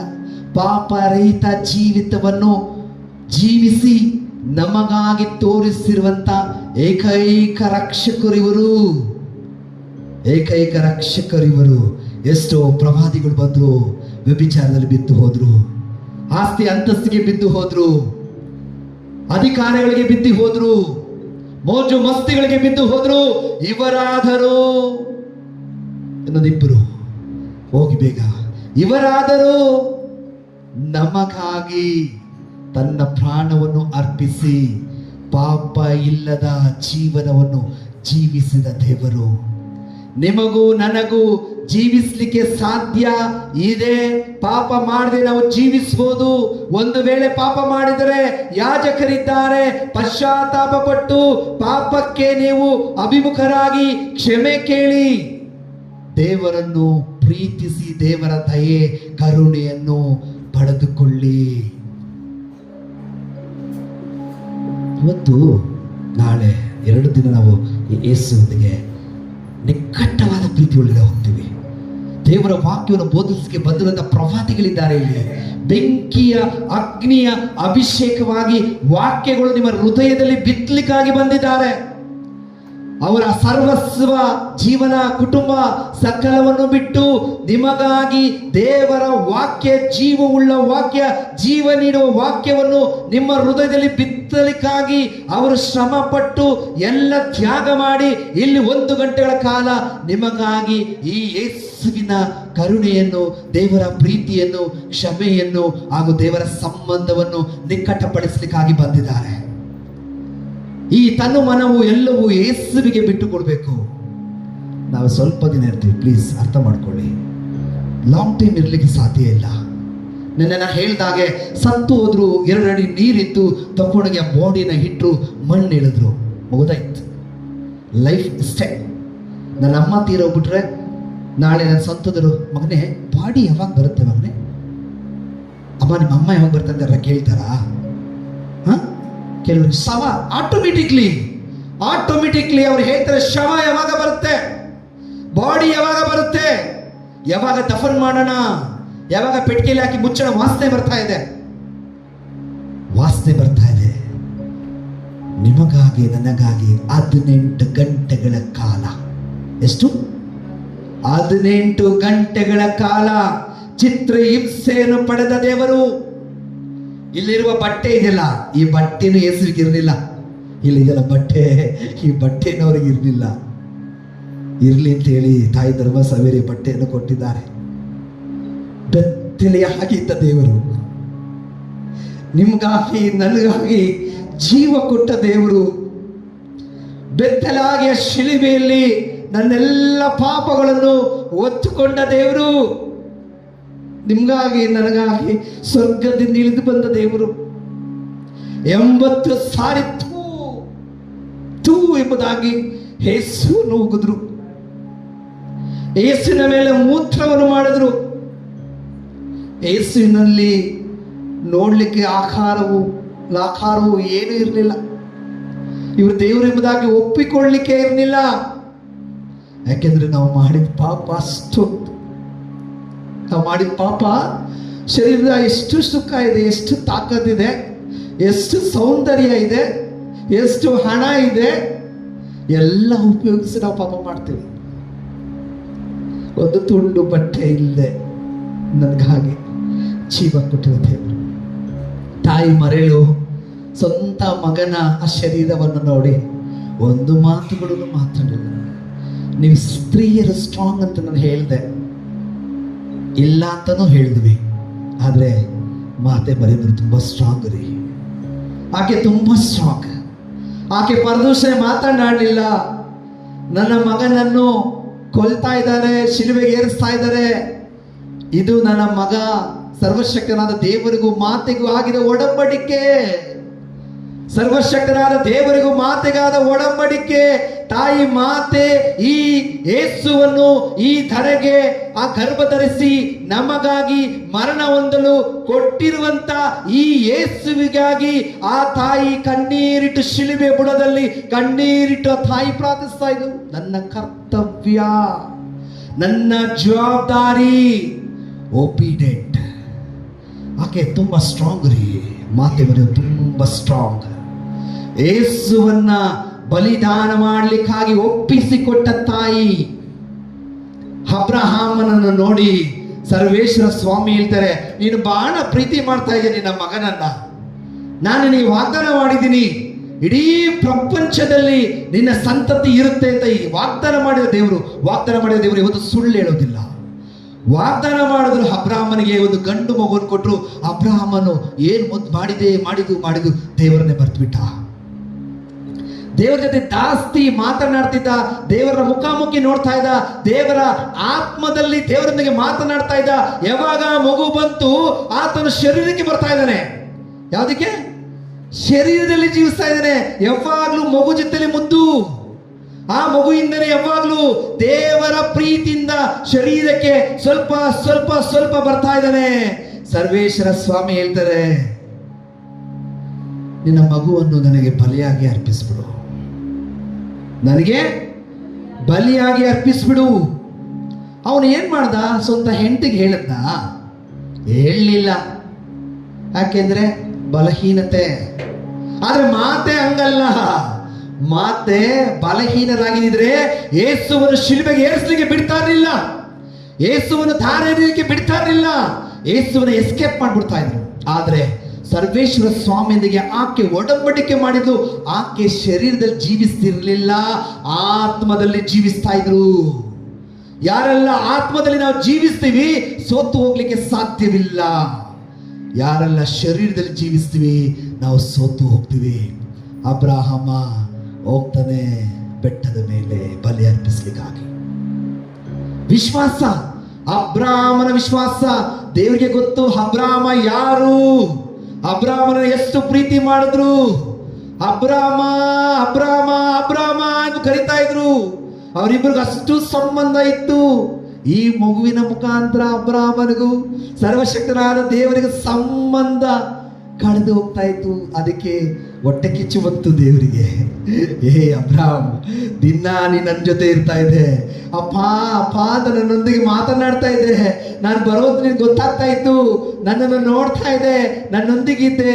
ನಾನು ಒಂದೇ ಒಂದು ಮಗು ಕೊಟ್ಟೆ ನಿನಗೆ, ನಿನ್ನ ಸಂತತಿಯನ್ನ ಬೆರಗಿಸ್ತೀನಿ, ದೊಡ್ಡದಾಗಿ ಕೊಡ್ತೀನಿ ಅಂತ ಹೇಳಿದ್ರು ಅಲ್ವಾ. ಅಂದಮೇಲೆ ಒಂದೇ ಮಗುನ ಯೇಸು ಕೇಳ್ತಾರೆ, ಅಪ್ಪ ಪಿತಾ ಕೇಳ್ತಾ ಇದ್ದಾರೆ. ಅಬ್ರಾಹ್ಮನಿಗೆ ಏನಾಗಿರ್ಬೇಕು? ಅವನ ಆತ್ಮದಲ್ಲಿದ್ದ ಕಾರಣ ಶರೀರಕ್ಕೆ ಹೋಗ್ತಾ ಇದ್ದ, ಬಲ ಹೊಂದ್ಕೊಂಡ. ದೇವರ ವಾಣಿ ಕೇಳಿದ ತಕ್ಷಣ ಬಲ ಹೊಂದ್ಕೊಂಡು ತನ್ನ ಮಗನನ್ನೇ ಬಲಿ ಅರ್ಪಿಸ್ಲಿಕ್ಕಾಗಿ ತಯಾರಾದ. ಕತ್ತಿಯನ್ನು ತೆಗೆದು ಕತ್ತರಿಸ್ಲಿಕ್ಕೆ ಹೋದ. ಅಪ್ಪ ಏನ್ ಮಾಡಿದ್ರು? ಅಬ್ರಹಾಮ, ಬೇಡ, ನಿನ್ನ ವಿಶ್ವಾಸ ನನಗೆ ಗೊತ್ತು, ಅದಕ್ಕೆ ನಾನು ನಿನಗೆ ವಾಗ್ದಾನ ಮಾಡ್ತಾ ಇದ್ದೀನಿ, ನಿನ್ನ ಸಂತತಿಯವರನ್ನು ನಾನು ಎಂದಿಗೂ ಕೈ ಬಿಡಲ್ಲ, ನಾನು ಮುನ್ನಡೆಸ್ತೇನೆ ಎಂಬುದಾಗಿ ವಾಗ್ದಾನ ಮಾಡಿದ್ದಾರೆ. ಆ ವಾಗ್ದಾನ ಇವತ್ತೆಲ್ಲ ನೀವು ನಾನು ಜೀವಿಸ್ತಾ ಇರುವುದು ಸತ್ಯ. ನಮ್ಮ ದೇವರು ಸುಳ್ಳು ಹೇಳುವ ದೇವರಲ್ಲ. ಅಬ್ರಾಹ್ಮನ ಸಂತತಿಯನ್ನ ದೇವರು ಯಾವ ರೀತಿಯಲ್ಲಿ ಇಡೀ ಪ್ರಪಂಚದಲ್ಲಿ ಹರಡುವಂತೆ ಮಾಡಿದ್ರು. ನಿಜವಾದ ದೇವರನ್ನ ಮರೆತು ಬಿಟ್ಟರು ಅನೇಕರು. ಕಲ್ಲುಗಳನ್ನು, ಮಣ್ಣುಗಳನ್ನು, ಗಿಡ ಮರಗಳನ್ನು, ಸೂರ್ಯ ಚಂದ್ರಗಳನ್ನು ಇವರೇ ದೇವರು. ಇವರೆಲ್ಲ ನಿಮಗೆ ಅಧೀನವಾಗಿರುವಂತ ಪ್ರಕೃತಿ ರೀ. ಈ ದೇವರು ನಿಮಗೆ ಸೇವೆ ಮಾಡಲಿಕ್ಕಾಗಿ ಕೊಟ್ಟಿರುವಂತ ಈ ಸೂರ್ಯನು, ಈ ಚಂದ್ರನು, ಈ ಬೆಳಕು, ಈ ಗಿಡ, ಈ ಆಹಾರ, ಈ ಎಲ್ಲವೂ ದೇವರು ನಿಮ್ಮನ್ನ ಪ್ರೀತಿ ಮಾಡಿರುವುದಕ್ಕಾಗಿ ಕೊಟ್ಟಿರುವಂತ ಆಶೀರ್ವಾದ. ಯೇಸುವನ್ನು ಹೊಡೆದ್ರು, 150 kg ಭಾರ ಶಿಲುಬೆಯನ್ನು ಹೊತ್ತುಕೊಂಡ್ರು. ಯಾರೂ ಸಹಾಯಕ್ಕಿಲ್ಲ. ಯೇಸು ಸ್ವಾಮಿ ಸಮಾರ್ಯ ಸ್ತ್ರೀ ಹೇಳಿದ್ನಲ್ಲ, ಶಿಷ್ಯಂದ್ರು ನೋಡ್ತಾರೆ, ಯಾಕೆ ಸ್ತ್ರೀ ಓಡ್ತಾ ಇದ್ದಾಳಲ್ಲ, ಯೇಸು ಒಬ್ಬರೇ ಇದ್ರಲ್ಲ, ಯೇಸುಗೆ ಬಂದು ಊಟ ಮಾಡಿದ್ರೆ ಯೇಸುವೆ, ನಾನು ಊಟ ಮಾಡಿದೆ, ಊಟ ತಂದಿದ್ದೀನಿ, ಊಟ ಮಾಡಿದೆ ನಾನು. ಇಲ್ಲಿ ಊಟ ಮಾಡಿದ್ರ? ಓ, ಯಾರ ತಂದು ಕೊಟ್ಟಿರ್ಬೇಕು. ಅರ್ಥ ಆಗ್ಲಿಲ್ಲ ಅವರಿಗೆ, ಸುಮ್ಮನಾದ್ರು. ನಿಜವಾದ ಊಟ ಯೇಸು ಎಲ್ಲಿ ಮಾಡಿದ್ರು? ಒಂದೇ ಒಂದು ಆತ್ಮ, ಆ ಒಂದು ಆತ್ಮನ ಆದಾಯ ಮಾಡಿದ್ಲು. ಆಕೆ ಸಮಾರ್ಯಕ್ಕೆ ಓಡಿ ಬಂದು, ನಮಗೆ ಒಂದು ರಕ್ಷಕರು ಬಂದಿದ್ದಾರೆ, ನಮಗೆ ಒಬ್ಬ ರಾಜ್ಯರು ಬಂದಿದ್ದಾರೆ, ನಮಗೆ ಜೀವ ಜಲ ಕೊಡಲು ಬಂದಿದ್ದಾರೆ, ಮರಣದಿಂದ ಬಿಡುಗಡೆ ಮಾಡಲಿಕ್ಕಾಗಿ ಬಂದಿದ್ದಾರೆ, ಇವರೇ ರಕ್ಷಕರು ಎಂಬುದಾಗಿ ಸಮಾರ್ಯದಲ್ಲಿ ಆಕೆಗೆ ಗೌರವ ಇರಲಿಲ್ಲ, ಆಕೆಗೆ ಮರ್ಯಾದೆ ಇರಲಿಲ್ಲ, ಅವಳ ನೋಡಕ್ಕೆ ಯಾರು ಬರ್ತಾ ಇರಲಿಲ್ಲ. ಯಾಕೆಂದ್ರೆ ಅವಳು ಪಾಪಿ. ಈ ಪಾಪಿಯನ್ನು ಪ್ರೀತಿಸಿದ ದೇವರು ಇನ್ನೊಮ್ಮೆ ಯಾರನ್ನು ನೋಡಿ ನೀವು ಪಾಪಿ ಎಂಬುದಾಗಿ ಹೇಳ್ಬೇಡಿ. ಯಾಕೆಂದ್ರೆ ಎಲ್ಲರಲ್ಲೂ ದೇವರ ಆತ್ಮ ಇದೆ, ಎಲ್ಲರಲ್ಲೂ ದೇವರ ಜೀವ ಇದೆ. ರಕ್ತ ನಿಮಗೆ ಕೆಂಪಿದೆಯಾ, ಬ್ಲೂ ಇದೆಯಾ? ಕೆಂಪು. ನಿಮಗೆ ರಕ್ತ ಬ್ಲೂ ಇದೆ, ಕೆಂಪಿದೆಯಾ? ಕೆಂಪು. ಇಲ್ಲಿರೋರಿಗೆ ಯಾರಿಗಾದ್ರೂ ಬ್ಲೂ ಇದೆಯಾ? ಬ್ಲೂ ಬ್ಲಡ್ ಇಲ್ಲ, ಎಲ್ಲರಿಗೂ ಕೆಂಪ. ಯೇಸುವಿಗಿದೆ ರಕ್ತ ಕೆಂಪು. ಇಲ್ಲಿ ಏನ್ ಕಲರ್ ಇದೆ? ಇಲ್ಲಿ ಹೌದಲ್ವಾ? ಆದ್ಮೇಲೆ ನಾವ್ಯಾಕೆ ಕೋಪ ಮಾಡಬೇಕು? ನಾವ್ಯಾಕೆ ದ್ರೋಹ ಬಗೆಬೇಕು? ನಾವ್ಯಾಕೆ ಹೊಟ್ಟೆ ಕಿಚ್ಚಿ ಪಡಬೇಕು? ಯಾಕೆ ಮಕ ನೋಡು ಮಕ ಸುತ್ತಿ ಮಾಡಬೇಕು? ಹೇಳಿ ನೋಡು, ಮಾಡ್ಬೇಕಾ? ಕ್ಷಮಿಸಿಬಿಡಿ, ಪ್ರೀತಿಸಿಬಿಡಿ, ಕ್ಷಮೆ ಕೊಟ್ಟು ನೋಡಿ. ಯೇಸು ಸ್ವಾಮಿಗೆ ಸೈನಿಕರು ಎಷ್ಟು ಜನ ಇದ್ರು ಗೊತ್ತಾ? ಸೈನಿಕರು ಇವರು ಒಬ್ಬರೇ ರೀ, ಇವರು ಒಬ್ಬರೇ ಎಲ್ಲರ ಮುಂದೆ ಓಡಾಡ್ತಾ ಇದ್ರು, ವಾಕ್ಯಗಳನ್ನ ಸಾರ್ತಾ ಇದ್ರು, ದೆವ್ವಗಳನ್ನ ಬಿಡಿಸ್ತಾ ಇದ್ರು, ವಾಕ್ಯಗಳನ್ನ ಹೇಳಿ ಬಂಧನಗಳಿಂದ ಕಟ್ಟುಗಳಿಂದ ಬಿಡುಗಡೆ ಮಾಡ್ತಾ ಇದ್ರು. ಸೈತಾನಿಗೆ ಹೇಳ್ತಾ ಇದ್ರು, ಸೈತಾನಿಗೆ ಹೊರಡು ಅಂತ ಹೇಳ್ತಾ ಇದ್ರು, ಹೋಗು ಅಂತ ಇದ್ರು, ಹೋಗ್ತಾ ಇತ್ತು. ಎಲ್ಲವೂ ಯೇಸು ಮಾಡ್ತಾ ಇದ್ರು. ಅವ್ರ ಮುಂದೆ ಏನು ಮಾಡ್ಲಿಕ್ಕೆ ಆಗ್ಲಿಲ್ಲ. ಯಾವಾಗ ಯೇಸು ಸ್ವಾಮಿ ಒಪ್ಪಿಸಿಕೊಟ್ರು, ಯಾರಿಗೆ ಒಪ್ಪಿಸಿಕೊಟ್ರು? ಡ್ಯಾಡ್ ನಾನು ರೆಡಿ ಇದ್ದೇನೆ. ಪ್ರಾರ್ಥನೆ ಮಾಡಿದ್ರು, ಮೊಣಕಾಲು ಹಾಕಿದ್ರು, ಡ್ಯಾಡಿ ಅಪ್ಪ ನಾನು ರೆಡಿ ಇದ್ದೇನೆ, ಇವರಿಗಾಗಿ ಪ್ರಾಣ ಕೊಡಲು ಸಿದ್ಧನಾಗಿದ್ದೇನೆ. ಇನ್ನು ಇವರು ನನ್ನ ಮೇಲೆ ಕೈ ಹಾಕ್ಲಿ, ಇವರು ನನ್ನ ಮೇಲೆ ಕೈ ಹಾಕ್ಲಿ ಅಪ್ಪ, ನಾನು ಈಗ ರೆಡಿ ಆಗಿದ್ದೇನೆ. ತಂದೆಯೊಂದಿಗೆ ಪ್ರಾರ್ಥನೆ ಮಾಡಿದ್ರೆ ಗೆಸ್ತಮನೆ ತೋಟದಲ್ಲಿ ಎಲ್ಲವನ್ನು ಒಪ್ಪಿಸಿಕೊಟ್ರು. ನೋಡಿ, ಸ್ವರ್ಗದಿಂದ ಇಳಿದು ಬಂದ ದೇವರಿಗೆ ತನ್ನ ತಂದೆಯಾದ ದೇವರು, ಸರ್ವಶಕ್ತನಾದ ದೇವರು ಜೊತೆಗೆ ಪ್ರಾರ್ಥನೆ ಮುಖಾಂತರ ಮಾತನಾಡ್ತಾ ಇದ್ರು. ನಾಳೆ ನಡೆಯುವ ಕಾರ್ಯಕ್ಕಾಗಿ ಪ್ರಾರ್ಥಿಸ್ತಾ ಇದ್ರು. ನಾವು ಏನ್ ಮಾಡ್ತಾ ಇದ್ದೀವಿ? ನಾವು ದೇವ ಸೇವಕರ ಸ್ಥಾನದಲ್ಲಿ ಕುಳಿತಿದ್ದೇವೆ. ಇತರಿಗೆ ಬೋಧನೆ ಮಾಡುವಂತ, ವಾಕ್ಯಗಳನ್ನು ಹೇಳುವಂತ, ಸಾಂತ್ವನ ನೀಡುವಂತ, ಆತ್ಮಗಳನ್ನು ಆದಾಯ ಮಾಡುವಂತ ಸ್ಥಾನದಲ್ಲಿ, ಅಂಗಲ್ಲಿ ನಾವಿದ್ದೇವೆ. ನಾವು ಸಾಧಾರಣ ವ್ಯಕ್ತಿಗಳು ಅಲ್ಲ, ಶರೀರದಲ್ಲಿ ಜೀವಿಸುವ ವ್ಯಕ್ತಿ ಅಲ್ಲ, ಇನ್ನು ಮುಂದೆ ಆತ್ಮದಲ್ಲಿ ಜೀವಿಸುವ ವ್ಯಕ್ತಿ ನಾವು. ಆಗಿರುವಾಗಿ ಯೇಸು ಸ್ವಾಮಿಯನ್ನ ಒಡೆದಿದ್ದು, ಅವರೊಂದಿಗೆ ಇದ್ದದ್ದು 608. ಎಷ್ಟು? ಚರಿತ್ರೆ ಹೇಳುತ್ತೆ 608 ಸೈನಿಕರು. ಯೇಸು ದಿನಾ ಇದ್ರು ಜೆರುಸಲೇಮಲ್ಲಿ, ದಿನಾ ಬರ್ತಾ ಇದ್ರು, ದಿನಾ ಹೋಗ್ತಾ ಇದ್ರು. ಏನು ಮಾಡ್ಲಿಕ್ಕಾಗಿಲ್ಲ, ಯೇಸುನ ಹಿಡ್ಲಿಕ್ಕಾಗ್ಲಿಲ್ಲ. ಪ್ರೇಷಿತರನ್ನ ಬಂಧಿಸಿದ್ರು, ಸೆರೆಮನೆಗೆ ಹಾಕಿದ್ರು, ಹೊಡೆದ್ರು, ತಡೆಸಿದ್ರು. ಆದ್ರೆ ಯೇಸುವನ್ನು ಮುಟ್ಲಿಕ್ಕೆ ಅವರಿಗೆ ಅಧಿಕಾರ ಸರ್ವಶಕ್ತನಾದ ದೇವರು ಕೊಟ್ಟಿರಲಿಲ್ಲ. ಯಾವಾಗ ಯೇಸು ಸ್ವಾಮಿ ಪ್ರಿಪೇರ್ ಆದ್ರು, ಎಲ್ಲವನ್ನು ತಂದೆಗೆ ಒಪ್ಪಿಸಿಕೊಟ್ರು. ನಮ್ಮೆಲ್ಲ ಪಾಪಗಳು ಹೊತ್ತುಕೊಳ್ಳಿಕ್ಕೆ ತಂದೆ ದೇವರಲ್ಲಿ ಒಡಂಬಡಿಕೆ ಮಾಡಿಕೊಂಡ್ರು. ಅಪ್ಪ ನಾನು ಸಿದ್ಧರಿದ್ದೇನೆ. 608 ಸೈನಿಕರು ಯೇಸುವನ್ನು ಹಿಂಸಿಸಿದ್ದು, ರಸ್ತೆ ಉದ್ದಕ್ಕೂ ಯೇಸು ಸ್ವಾಮಿ ಎಲ್ಲಿ ಓಡೋಗ್ತಾರೆ, ಎಲ್ಲಿ ಬಿದ್ದೋಗ್ತಾರೆ. ಯೇಸು ಸ್ವಾಮಿ ಒಂದು ಚೂರು ರೆಸ್ಟ್, ಎಲ್ಲಿ ಕೂತ್ಕೊಂಡು ಬಿಡ್ತಾರೆ ಅಂತ ಹೇಳಿ ನೋಡ್ಕೊಳ್ಳಿಕ್ಕೆ, ಯೇಸುವನ ಚಿತ್ರಹಿಂಸೆ ಕೊಡ್ಲಿಕ್ಕೆ 608 ಸೈನಿಕರು. ಅವರ ಶರೀರದಲ್ಲಿ ಇದ್ದಂತ ರಕ್ತ 5 kg. ಎಷ್ಟು kg? 5 kg ರಕ್ತ. ಇವತ್ತಿಗೂ ಡಾಕ್ಟರ್ಸ್ಗೆ ಗೊತ್ತಿಲ್ಲ ನೀರು ಎಷ್ಟಿದೆ ನನ್ನ ಮೈಯಲ್ಲಿ ನಿಮ್ಮ ಮೈಯಲ್ಲಿ ಅಂತ. ಗೊತ್ತಿದ್ಯಾ? ಪ್ಲೀಸ್ ಓದಿರೋ ಮಕ್ಕಳು ಇದ್ದೀರಾ? ಗೊತ್ತಿದ್ಯಾ? ಒಂದು ಮನುಷ್ಯನಿಗೆ ಎಷ್ಟು ಲೀಟರ್ ನೀರು ಇರುತ್ತೆ ಅಂತ ಗೊತ್ತಿದ್ಯಾ? ಅದೇ ಎಷ್ಟಿದೆ ಅಂತ ಹೇಳಕ್ಕಾಗಿಲ್ಲ. ಆದ್ರೆ ರಕ್ತ ಮಾತ್ರ ಹೇಳಿದ್ರೆ 5 kg ಇದೆ. ಎಷ್ಟು? 5 kg ಇದೆ. ಆದರೆ ಬರೆಯಲ್ಪಟ್ಟಿದೆ 2830 ತೊಟ್ಟು ರಕ್ತ ನಿಮಗಾಗಿ ನನಗಾಗಿ ಸುರಿಸಿದ್ದಾರೆ. ಚರಿತ್ರೆ ಹೇಳ್ತಾ ಇದೆ 2000 ತೊಟ್ಟು ಹನಿ ರಕ್ತ. ಯೋಚನೆ ಮಾಡಿ, ಬತ್ತಿ ಹೋದ ಶರೀರ, ಈ ಮರದ ರೀತಿಯಲ್ಲಿ ಆದಂತ ಯೇಸು, ಒಂದು ತೊಟ್ಟು ನೀರು ಇಲ್ಲ, ರಕ್ತನೂ ಇಲ್ಲ. ನಿಮಗಾಗಿ ನನ್ನ ವಾಕ್ಯ ಕೇಳಿದ್ವಿ, ನಿಮಗಾಗಿ ಇನ್ನೇನ್ ತಾನೇ ಮಾಡಲಿಕ್ಕೆ ಸಾಧ್ಯ? ನನ್ನ ಮಗನನ್ನೇ ನಾನು ನಿಮಗೆ ಕೊಟ್ಬಿಟ್ಟಿದ್ದೀನಿ, ಇನ್ನೇನ್ ನಾನು ಮಾಡ್ಲಿಕ್ಕೆ ಸಾಧ್ಯ? ನಾನೇ ಸ್ವರ್ಗದಿಂದ ಇಳಿದು ಬಂದಿದ್ದೀನಿ, ಯೇಸುವಾಗಿ ನಿಮ್ಮೊಂದಿಗಿದ್ದೀನಿ, ಜೀವಿಸಿದ್ದೀನಿ, ನಿಮಗಾಗಿ ನಾನು ಬಲಿಯಾಗಿದ್ದೀನಿ. ಇನ್ನು ಏನ್ ತಾನೇ ನಾನು ನಿಮಗೆ ಕೊಡ್ಲಿ? ಇನ್ನು ಏನ್ ತಾನೇ ನಿಮಗೆ ಕೊಡ್ಲಿ? ಯೋಚನೆ ಮಾಡಿ ನೋಡಿ. 2800 ರಕ್ತ ತೊಟ್ಟುಗಳು ನಮಗಾಗಿ ಸುರಿಸಿದ್ರು. ಅವರ ಶರೀರದಲ್ಲಿ ಚಾಟಿ ಏಟುಗಳು ನಾವು ನೋಡ್ಬೇಕು ಅಂತ ಹೇಳಿದ್ರೆ, ಗಾಯಗಳು 5480 ಚಾಟಿ ಏಟುಗಳು.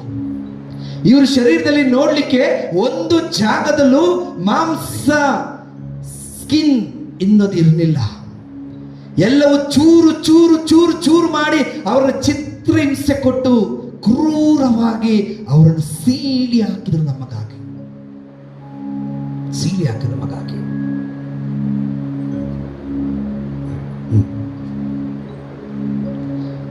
ಯಾರಿಗೆಲ್ಲ ಪೂಜೆಗೆ ಹೋಗ್ಬೇಕು? ಬೆಳಗ್ಗೆ ಪೂಜೆಗೆ ಹೋಗಿಲ್ಲ ಕೈ ಮೇಲೆ ಮಾಡಿ. ಯಾರೆಲ್ಲ ಬಲಿ ಅರ್ಪಣೆಗೆ ಹೋಗ್ಬೇಕು, ಪೂಜೆಗೆ ಹೋಗಿಲ್ಲ, ಅವ್ರು ಎದ್ದು ಮೇಲೆ ಪೂಜೆಗೆ ಹೋಗಿ ಬೇಗ. ಪೂಜೆ ಸಮಯದಲ್ಲಿ ಗುರುಗಳಲ್ಲಿ ಇದ್ರೆ ದಯವಿಟ್ಟು ಪಾಪ ನಿವೇದನೆ ಮಾಡಿ ಪರಮ ಪ್ರಸಾದವನ್ನು ಸ್ವೀಕರಿಸಿ. ಇಲ್ಲದಿದ್ರೆ ಪರಮ ಪ್ರಸಾದವನ್ನು ಸ್ವೀಕರಿಸಬೇಡಿ. ಗುರುಗಳಿದ್ರೆ ಪಾಪ ನಿವೇದನೆ ಮಾಡಿ, ಇಲ್ಲ ಅಂದ್ರೆ ಮತ್ತೆ ನಿಮಗೆ ನಾಳೆ ಪಾಪ ನಿವೇದನೆ ಕೊಡ್ಲಿಕ್ಕೆ ವ್ಯವಸ್ಥೆ ಮಾಡಿ ಕೊಡುತ್ತೇವೆ. Praise the Lord. Hallelujah, hallelujah, hallelujah. 5000 ಚಾಟಿ ಏಟುಗಳು ಯೇಸು ನಮಗಾಗಿ ಸುರಿಸಿದ್ದು, ನಮಗಾಗಿ ಅನುಭವಿಸಿದಂಥ ಯಾತನೆಗಳು. ಪ್ರೀತಿಯ ಒಲುವಿನ ಸಹೋದರ ಸಹೋದರರೇ, ದೇವರ ವಾಕ್ಯ ಓದೋಣ. ಮತ್ತಾಯನ ಬರೆದ ಶುಭ ಸಂದೇಶ 11ನೇ ಅಧ್ಯಾಯ ವಾಕ್ಯ 28.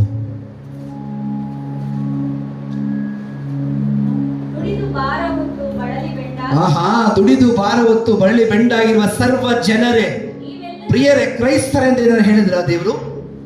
ಕ್ರೈಸ್ತರಾದ ನೀವು ಎಂಬುದಾಗಿ ಹೇಳಿದಾರಾ? ಕ್ರಿಶ್ಚಿಯನ್ಸ್ ಅಂತ ಹೇಳಿದಾರಾ? ಏನಾದ್ರೂ ಜಾತಿ ಹೇಳಿದಾರಾ? ಏನಂತ ಹೇಳಿದಾರಮ್ಮ? ದುಡಿದು ಭಾರ ಹೊತ್ತು ಬಳಲಿ ಬೆಂಡಾಗಿರುವ ಸರ್ವ ಜನರೇ, ನೀವೆಲ್ಲರೂ ನನ್ನ ಬಳಿಗೆ ಬನ್ನಿರಿ, ನಾನು ನಿಮಗೆ ವಿಶ್ರಾಂತಿ ಕೊಡುತ್ತೇನೆ. ನಾನು ವಿನಯಶೀಲನು, ದೀನ ಹೃದಯನು, ನನ್ನ ನೊಗಕ್ಕೆ ಹೆಗಲು ಕೊಟ್ಟು ನನ್ನಿಂದ ಕಲಿತುಕೊಳ್ಳಿ. ನೋಡಿ, ಈ ವಾಕ್ಯನ ಕೇಳಿದ್ರ? ಪ್ಲೀಸ್, ಈ ವಾಕ್ಯನ ಕೇಳಿದ್ರ? ಅರ್ಥ ಮಾಡ್ಕೊಂಡ್ರ? ಬರೆದ್ರೆ ಹೇಳಿದ್ರು ಎತ್ತು ಭಾರ ಆಯ್ತು, ನೊಗ ಹೀಗೆ ಇರ್ತದೆ, ಅರ್ಥ ಮಾಡಿಸಿದ್ರಲ್ಲ. ಗದ್ದೆಗಳಲ್ಲಿ ಎತ್ತಿಗೆ ನೊಗ ಬೇಕು, ಈ ನೊಗದ ಮೇಲೆ ಎಲ್ಲ ಭಾರಗಳನ್ನು ಹಾಕ್ತೀವಿ, ಅದು ಈ ಭಾರವನ್ನ ಹೊತ್ಕೊಂಡು ಹೋಗ್ತದೆ. ಕತ್ತೆ ಮೇಲೆ ಅಗಸ ಒಳ್ಳೆ ಬಟ್ಟೆ ಉಂಡೆಗಳನ್ನು ಕಟ್ಟಿ ಕತ್ತೆ ಮೇಲೆ ಹಾಕ್ತಾನೆ. ಏನಾಗ್ತಾನೆ? ಕತ್ತೆ ಮೇಲೆ ಹಾಕ್ತಾನೆ. ಕತ್ತೆ ಅದನ್ನು ಹೊತ್ಕೊಂಡು ಹೋಗಿ ಹಕ್ಸನಿಗೆ ಸಹಾಯ ಮಾಡುತ್ತೆ. ಇದೇ ಜೆರುಸಲೇಮಿನಲ್ಲಿ ಯೇಸು ಸ್ವಾಮಿ ಯೇಸು ಸ್ವಾಮಿ ಏನ್ ಮಾಡ್ತಾರೆ? ಕತ್ತೆ ಮೇಲೆ ಕುಳಿತುಕೊಂಡ್ಬರ್ತಾರೆ, ಹೌದಲ್ವಾ? ಅದು ರಾಜಾದಿ ರಾಜನನ್ನು, ದೇವಾದಿ ದೇವರನ್ನು, ರಕ್ಷಕರನ್ನು ನಾನು ತಕೊಂಡು ಹೋಗ್ತಾ ಇದ್ದೀನಿ ಸಂತೋಷದಿಂದ. ಆ ಮ್ಯಾಟ್ ಹಾಕಿ, ಗರಿಗಳಾಕಿ, ಹಲ್ಲೇಲೂಯ ಎಂಬುದಾಗಿ ಏಸುಗೆ ಹೋಸಾನ ಹೋಸಾನ ಅಂತ ಹೇಳಿ ಎಮ್ಮೆ ಪಡ್ಕೊಂಡ್ ಬರ್ತದೆ. ಏಸು ಇಳಿದ ಮೇಲೆ ಕತ್ತೆ ಏನಾಯ್ತು? ತಗೊಂಡೋಗಿ ಒಂದು ಮೂಲೆಗೆ ನಿಲ್ಲಿಸ್ಬಿಟ್ರು. ಅದು ತಗೊಂಡಿದ್ದನ್ನ ರಾಜನ ಎತ್ತುಕೊಂಡು ಬಂದೆ, ಅದನ್ನೇನ್ ಮಾಡೋದು? ತಗೊಂಡೋಗಿ ಯೇಸು ಸ್ವಾಮಿ ಹೇಳ್ತಾ ಇದ್ದಾರೆ, ನನ್ನ ನೊಗ ಹಗುರ. ಹಾ, ನನ್ನ ನೊಗ ಹಗುರ, ನನ್ನ ಹೊರೆ ಸುಗಮ ಅಂದರು. ನೋಡಿ, ಯೇಸು ಸ್ವಾಮಿ ನೊಗ ಇದೆಯಲ್ಲ, ನಮ್ಮ ಎಲ್ಲ ಪಾಪಗಳನ್ನು ಯಾರು ಹೊತ್ಕೊಂಡ್ರು? ಯೇಸುವಿಗೆ ಕೊಟ್ಟರು. ಯೇಸು ತಗೊಂಡ್ರು. ಯಾರೆಲ್ಲ ಈ ಪಾಪ ಎಂಬ ನಮ್ಮ ಪಾಪವನ್ನ ಯೇಸುವಿನ ನೊಗಕ್ಕೆ ಕೊಡಲ್ಲ, ಅವರಿಗೆ ಸುಖವಾಗಿ ಇರಲಿಕ್ಕೆ ಆಗಲ್ಲ. ರೋಗದ ಅವಸ್ಥೆ, ಸಾಲದ ಅವಸ್ಥೆ, ಲೋಕದ ಅವಸ್ಥೆ, ಶರೀರದ ಅವಸ್ಥೆ, ಆತ್ಮದ ಅವಸ್ಥೆ ಇರಲಿಕ್ಕೆ ಸಾಧ್ಯವಿಲ್ಲ. ಅದಕ್ಕೆ ಹೇಳ್ತಾ ಇದ್ದಾರೆ ಯೇಸು, ನನ್ನ ನೊಗ ಹಗುರ, ನನ್ನ ನೊಗ.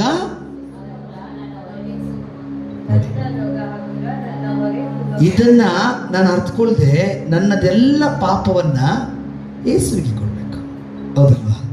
ಯೇಸುವಿಗೆ ನನ್ನ ಪಾಪವನ್ನು ಕೊಡದೆ ಈ ಪಾಪ ನಾನು ಒತ್ಕೊಂಡಿದ್ರೆ, ಬ್ರದರ್ ಇಲ್ಲಿ ನೋವು, ಬ್ರದರ್ ಇಲ್ಲಿ ನೋವು, ಬ್ರದರ್ ಇಲ್ಲಿ ನೋವು, ಇಲ್ಲಿ ನೋವು, ಇಲ್ಲಿ ನೋವು. ಎಲ್ಲಿದೆ ನಮ್ಮ ನೊಗ? ನಮ್ಮ ಭಾರ ಎಲ್ಲಿದೆ?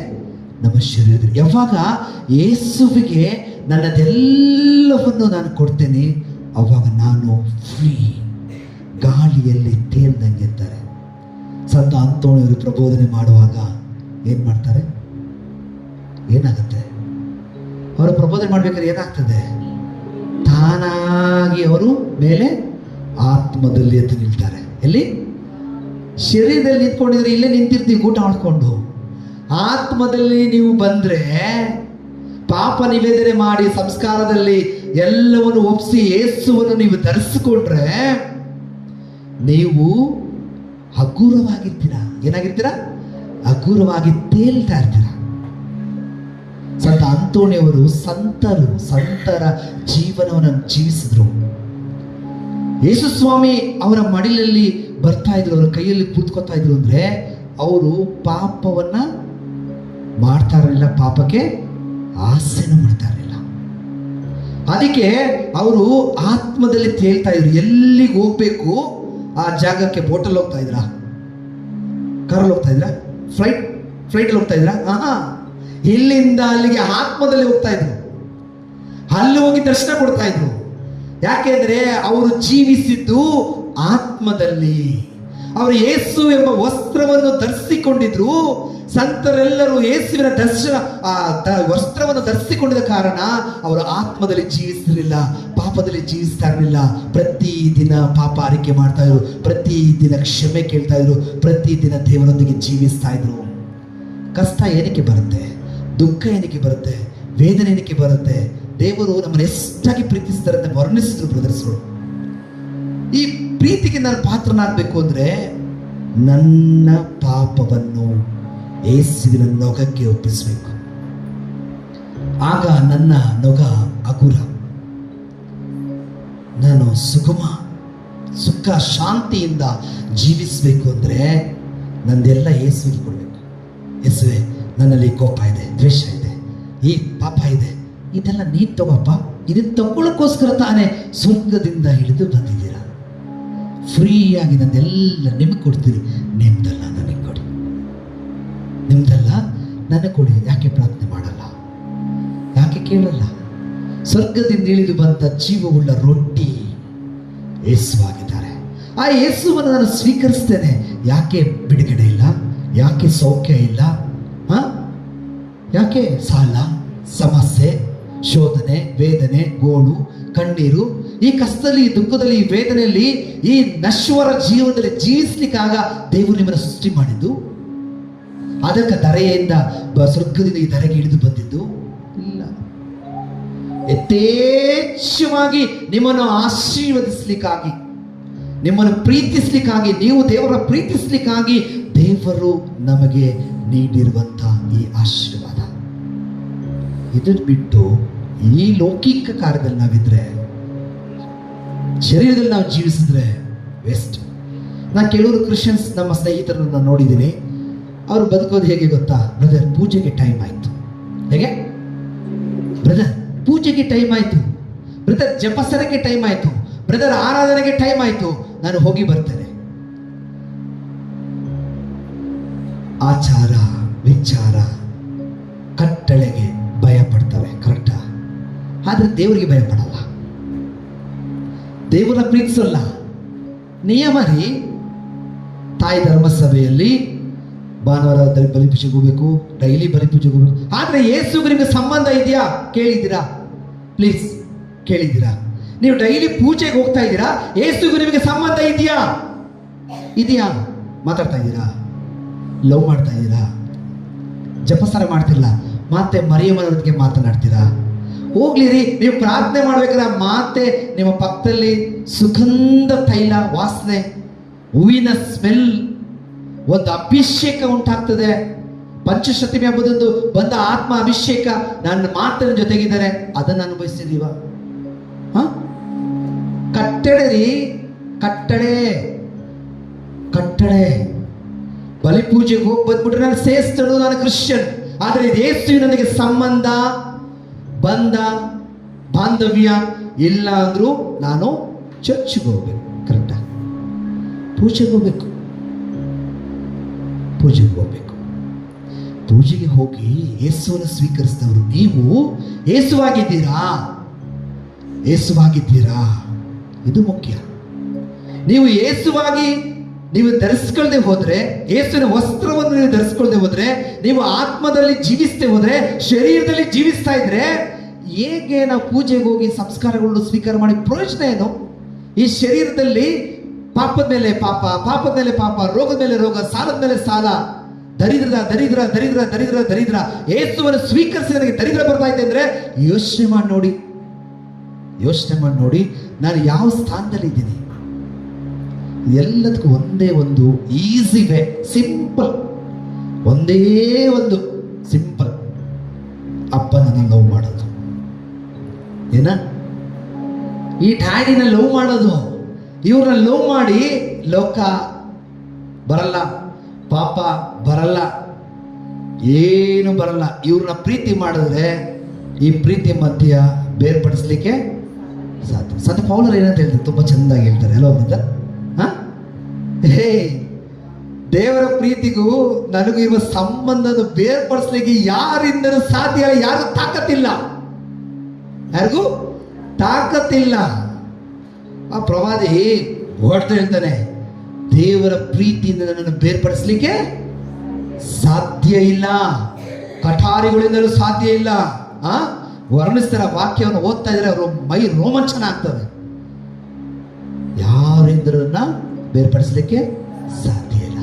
ಅವರು ದುಡಿತಾ ಇದ್ರು, ಕೆಲಸ ಮಾಡ್ತಾ ಇದ್ರು, ಸಮಯ ಸಿಕ್ಕಿದಾಗ ದೇವರ ವಾಕ್ಯವನ್ನು ಬೋಧಿಸ್ತಾ ಇದ್ರು.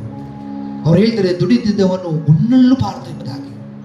ಸೇವೆನೂ ಮಾಡ್ತಾ ಇದ್ರು, ಕೆಲಸನೂ ಮಾಡ್ತಾ ಇದ್ರು, ದೇವರೊಂದಿಗೆ ಸಂಬಂಧ ಹೊಂದ್ಕೊಂಡಿದ್ರು. ಸಂಬಂಧ ಹೊಂದ್ಕೊಂಡು, ಸಂಬಂಧ ದೇವರೊಂದಿಗೆ ಇರುವಂತಹ ಸಂಬಂಧ ಅತೀ ಮುಖ್ಯ ರೀ. ಯೇಸುವಿನೊಂದಿಗೆ ನಾವು ಜೀವಿಸೋದು. ಇವನು ಒಂದ್ಸತಿ ಲವ್ ಮಾಡಿ, ಯಾರ್ಯಾರನ್ನ ಲವ್ ಮಾಡ್ತೀರಾ ಮೋಸ ಹೋಗ್ತೀರಾ, ಯಾರ್ಯಾರೋ ನಂಬ್ತೀರಾ ಕಳ್ಕೊತೀರಾ, ಯಾರಿಗೋ ನಂಬಿ ದುಡ್ಡು ಕೊಡ್ತೀರಾ ದುಃಖ ಪಡ್ತೀರಾ, ಯಾರನ್ನೋ ಪ್ರೀತಿಸ್ತೀರಾ ಓಡಿ ಹೋಗ್ತೀರಾ ರೀ. ನಿಮಗಾಗಿ ಕೊಟ್ಟಿರೋ ದಾಸರು ಸೇವಕರು ರೀ, ನಿಮಗಾಗಿ ಹಾಡುವವರು ನಿಮಗೆ ಕೂಲಿ ಆಳುಗಳು. ಇಲ್ಲಿ ನಿಂತು ನಿಮಗಾಗಿ ಬೋಧನೆ ಮಾಡುವವರು ದಾಸರು, ಕೂಲಿ ಆಳುಗಳು. ನಾವೇನು ರಾಜರಲ್ಲ, ನಾವೇನು ಸ್ವರ್ಗದಿಂದ ಇಳಿದು ಬಂದವರಲ್ಲ. ನಿಮಗಾಗಿ ಸೇವೆ ಮಾಡಲಿಕ್ಕೆ ಆರಿಸಲ್ಪಟ್ಟಿರುವಂತ ನಿಮ್ಮ ಸೇವಕರು. ನೀವು ಮತ್ತು ದೇವರು ಪ್ರೀತಿ ಮಾಡಲಿಕ್ಕೆ, ಸಂಬಂಧ ಹೊಂದಿಕೊಳ್ಳಿಕ್ಕೆ ಕೆಲಸ ಮಾಡುವಂತ ಸೇವಕರು ನಾವು. ನಾವೇನು ನೀತಿವಂತರಲ್ಲ, ಸ್ವರ್ಗದಿಂದ ಇಳಿದು ಬಂದವರಲ್ಲ. ನಿಮಗೂ ಯೇಸುವಿಗೂ ಸಂಬಂಧವನ್ನು ತಂದು ಕೊಡುವಂತ ದಾಸರು. ದಾಸರು ನೋಡಿ, ಒಂದೇ ಒಂದು ಸ್ತ್ರೀ ಎಲ್ಲ ಸ್ತ್ರೀಗಳಿದ್ರು, ಒಂದೇ ಒಂದು ಸ್ತ್ರೀ ಎಷ್ಟು ಕೆಲಸ ಮಾಡೋದು. ಇವತ್ತು ಏನಾದರೂ ನೀವು ಮನಸ್ಸು ಮಾಡಿದರೆ, ಸತ್ಯ ಹೇಳ್ತೀನಿ, ಈ ಸ್ತ್ರೀಯರು ಏನಾದರೂ ಮನಸ್ಸು ಮಾಡಿದರೆ ಯೇಸು ಸ್ವಾಮಿ ಬೇಗ ಬರ್ತಾರೆ. ಪುರುಷರಿಗೆ ಸ್ವಲ್ಪ ಕಮಿಟ್ಮೆಂಟ್ ಜಾಸ್ತಿ, ಬಾಡಿಗೆ ಕಟ್ಟಬೇಕು, ಲೋನ್ ಕಟ್ಟಬೇಕು, ಮಕ್ಕಳು ಬೆಳೆಸಬೇಕು, ಜವಾಬ್ದಾರಿ, ದೇವರು ಕೊಟ್ಟ ಜವಾಬ್ದಾರಿ ರೀ. ಸಿರಾಕನ ಬರೆದ ಗ್ರಂಥದ 3ನೇ ಅಧ್ಯಾಯದಲ್ಲಿ ತಂದೆ ತಾಯಿ ಸರ್ವಶಕ್ತರಾದ ದೇವರು ನೇಮಕ ಮಾಡಿದರೆ ನಿಮ್ಮ ಮಕ್ಕಳನ್ನು ಸಾಕಿ ಸಲಗಿರಿ. ಇಬ್ಬರು ಪಾಪ ನಿವೇದನೆ ಮುಗಿತಾ ಇದ್ದಾರೆ. ಯಾರಿದ್ದೀರಾ ಪಾಪ ನಿವೇದನೆ ಮಾಡೋಕ್ಕೆ? ಹೋಗಿ ಬಾ ಪ್ಲೀಸ್, ಯೋಚನೆ ಮಾಡಿ ಹೋಗಿ. ಇಷ್ಟು ದೇವರು ನಿಮಗೆ ಕೊಡ್ತಾ ಇರೋದು ಒಂದು ಪಾಪವಿಲ್ಲದೆ ಯೇಸುವಿನ ರಕ್ತದಲ್ಲಿ ತೊಳೆದು ಬೆಂಕಿಯಲ್ಲಿ ತೊಳೆದು ಶುದ್ಧ ಆಗಬೇಕು. ಅದಕ್ಕೆ ಪ್ರಿಪ್ರೇಷನ್ಸ್ ದೇವರನ್ನು ಕೊಡ್ತಾ ಇದ್ದಾರೆ. ತೊಳಿಬೇಕು. ಏನೋ ಅಪ್ಪಿ ತಪ್ಪಿ ತಾಯಿ ಗರ್ಭದಲ್ಲಿ ಹುಟ್ಬಿಟ್ವಿ, ಅಮ್ಮ ನನಗೆ ದೇವರ ಪ್ರೀತಿ ಕೊಡಲಿಲ್ಲ, ಅಮ್ಮ ಕ್ಷಮೆ ಕಲಿಸ್ಕೊಡ್ಲಿಲ್ಲ, ಅಮ್ಮ ದೇವರು ಯಾರನ್ನ ಸರಿಯಾಗಿ ತೋರಿಸ್ಕೊಡ್ಲಿಲ್ಲ. ಆದರೆ ಈಗ ನೋಡ್ತಾ ಇದ್ದೀವಲ್ಲ ದೇವರನ್ನ, ಅಮ್ಮನ ಅಪ್ಪನ ಬಿಡಿ, ಅಮ್ಮನ ಅಪ್ಪನ ಬಿಡಿ. ನನಗೂ ಅಪ್ಪ ಅಮ್ಮ ಇದ್ರು, ಏನು ಮಾಡಿದ್ರು ಪಾಪ? ಏನು ಮಾಡಲಿಲ್ಲ. ಅವ್ರ ಕರ್ತವ್ಯ ದೇವರು ಹೇಳಿದ್ರು ನನ್ನನ್ನು ಈ ಭೂಮಿಗೆ ಕೊಡಲಿಕ್ಕೆ, ಕೊಟ್ಟರು ಅಷ್ಟೇ. ಅವ್ರ ಕರ್ತವ್ಯ ಅಷ್ಟೇ. ಇನ್ನು ಮಿಕ್ಕಿದ್ದು ಕೆಲಸ ಮಾಡಲಿಕ್ಕೆ ಅಪ್ಪ ಇದ್ದಾರೆ. ಈ ಅಪ್ಪನ ಹಿಂದೆ ಹೋಗೋಣ, ಈ ಅಪ್ಪನ ಪ್ರೀತಿಸೋಣ. ಈ ಅಪ್ಪ ನಿಮ್ಗೆ ಎಲ್ಲವನ್ನು ಕೊಟ್ಟಿದ್ದಾರೆ. ನನ್ನ ಜೀವನದಲ್ಲಿ ಎಲ್ಲ ಕೊಟ್ಟಿದ್ದಾರೆ, ಎಲ್ಲ ಕೊಟ್ಟಿದ್ದಾರೆ. ನಿಮಗೂ ನನಗೂ ಕೊಟ್ಟಿದ್ದಾರೆ, ತಗೊಳ್ತಾ ಇಲ್ಲ ಅಷ್ಟೇ, ತಗೊಳ್ತಾರೆ. ಈ ಪಾಪ ನನಗೂ ದೇವರಿಗಿರುವ ಸಂಬಂಧವನ್ನ ಖಂಡಿತ ಮಾಡ್ತಾ ಇದೆ, ಸಂಬಂಧ ದೂರ ಮಾಡ್ತಾ ಇದೆ. ತಪ್ಪು ಮಾಡೋರು ಯಾರಿಲ್ಲ, ತಪ್ಪು ಮಾಡ್ತೀವಿ.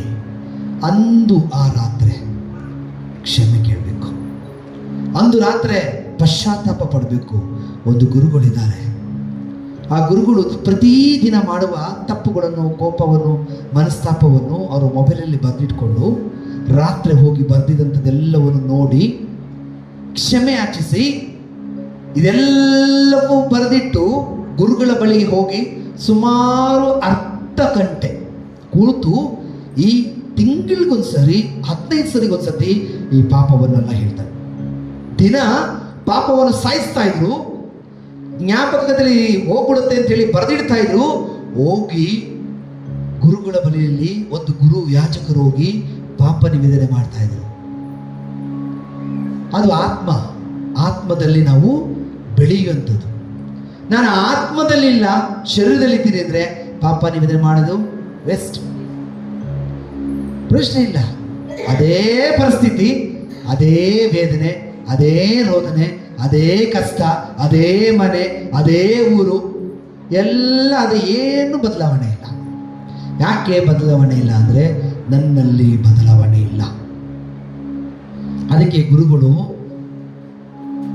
ಸೇವಕರಿಗೆ ಹೇಳಿದರು, ಕ್ಷಮಿಸೋದಕ್ಕೆ ಅಷ್ಟು ಈಸಿ ಇಲ್ಲ ಬ್ರದರ್, ಆದರೆ ಕ್ಷಮಿಸ್ಬೇಕು. ಅವ್ರು ಕ್ಷಮೆ ಕೊಡಲಿಲ್ಲ ಪರವಾಗಿಲ್ಲ ಬ್ರದರ್, ನೀವು ಕ್ಷಮಿಸ್ಬೇಕು.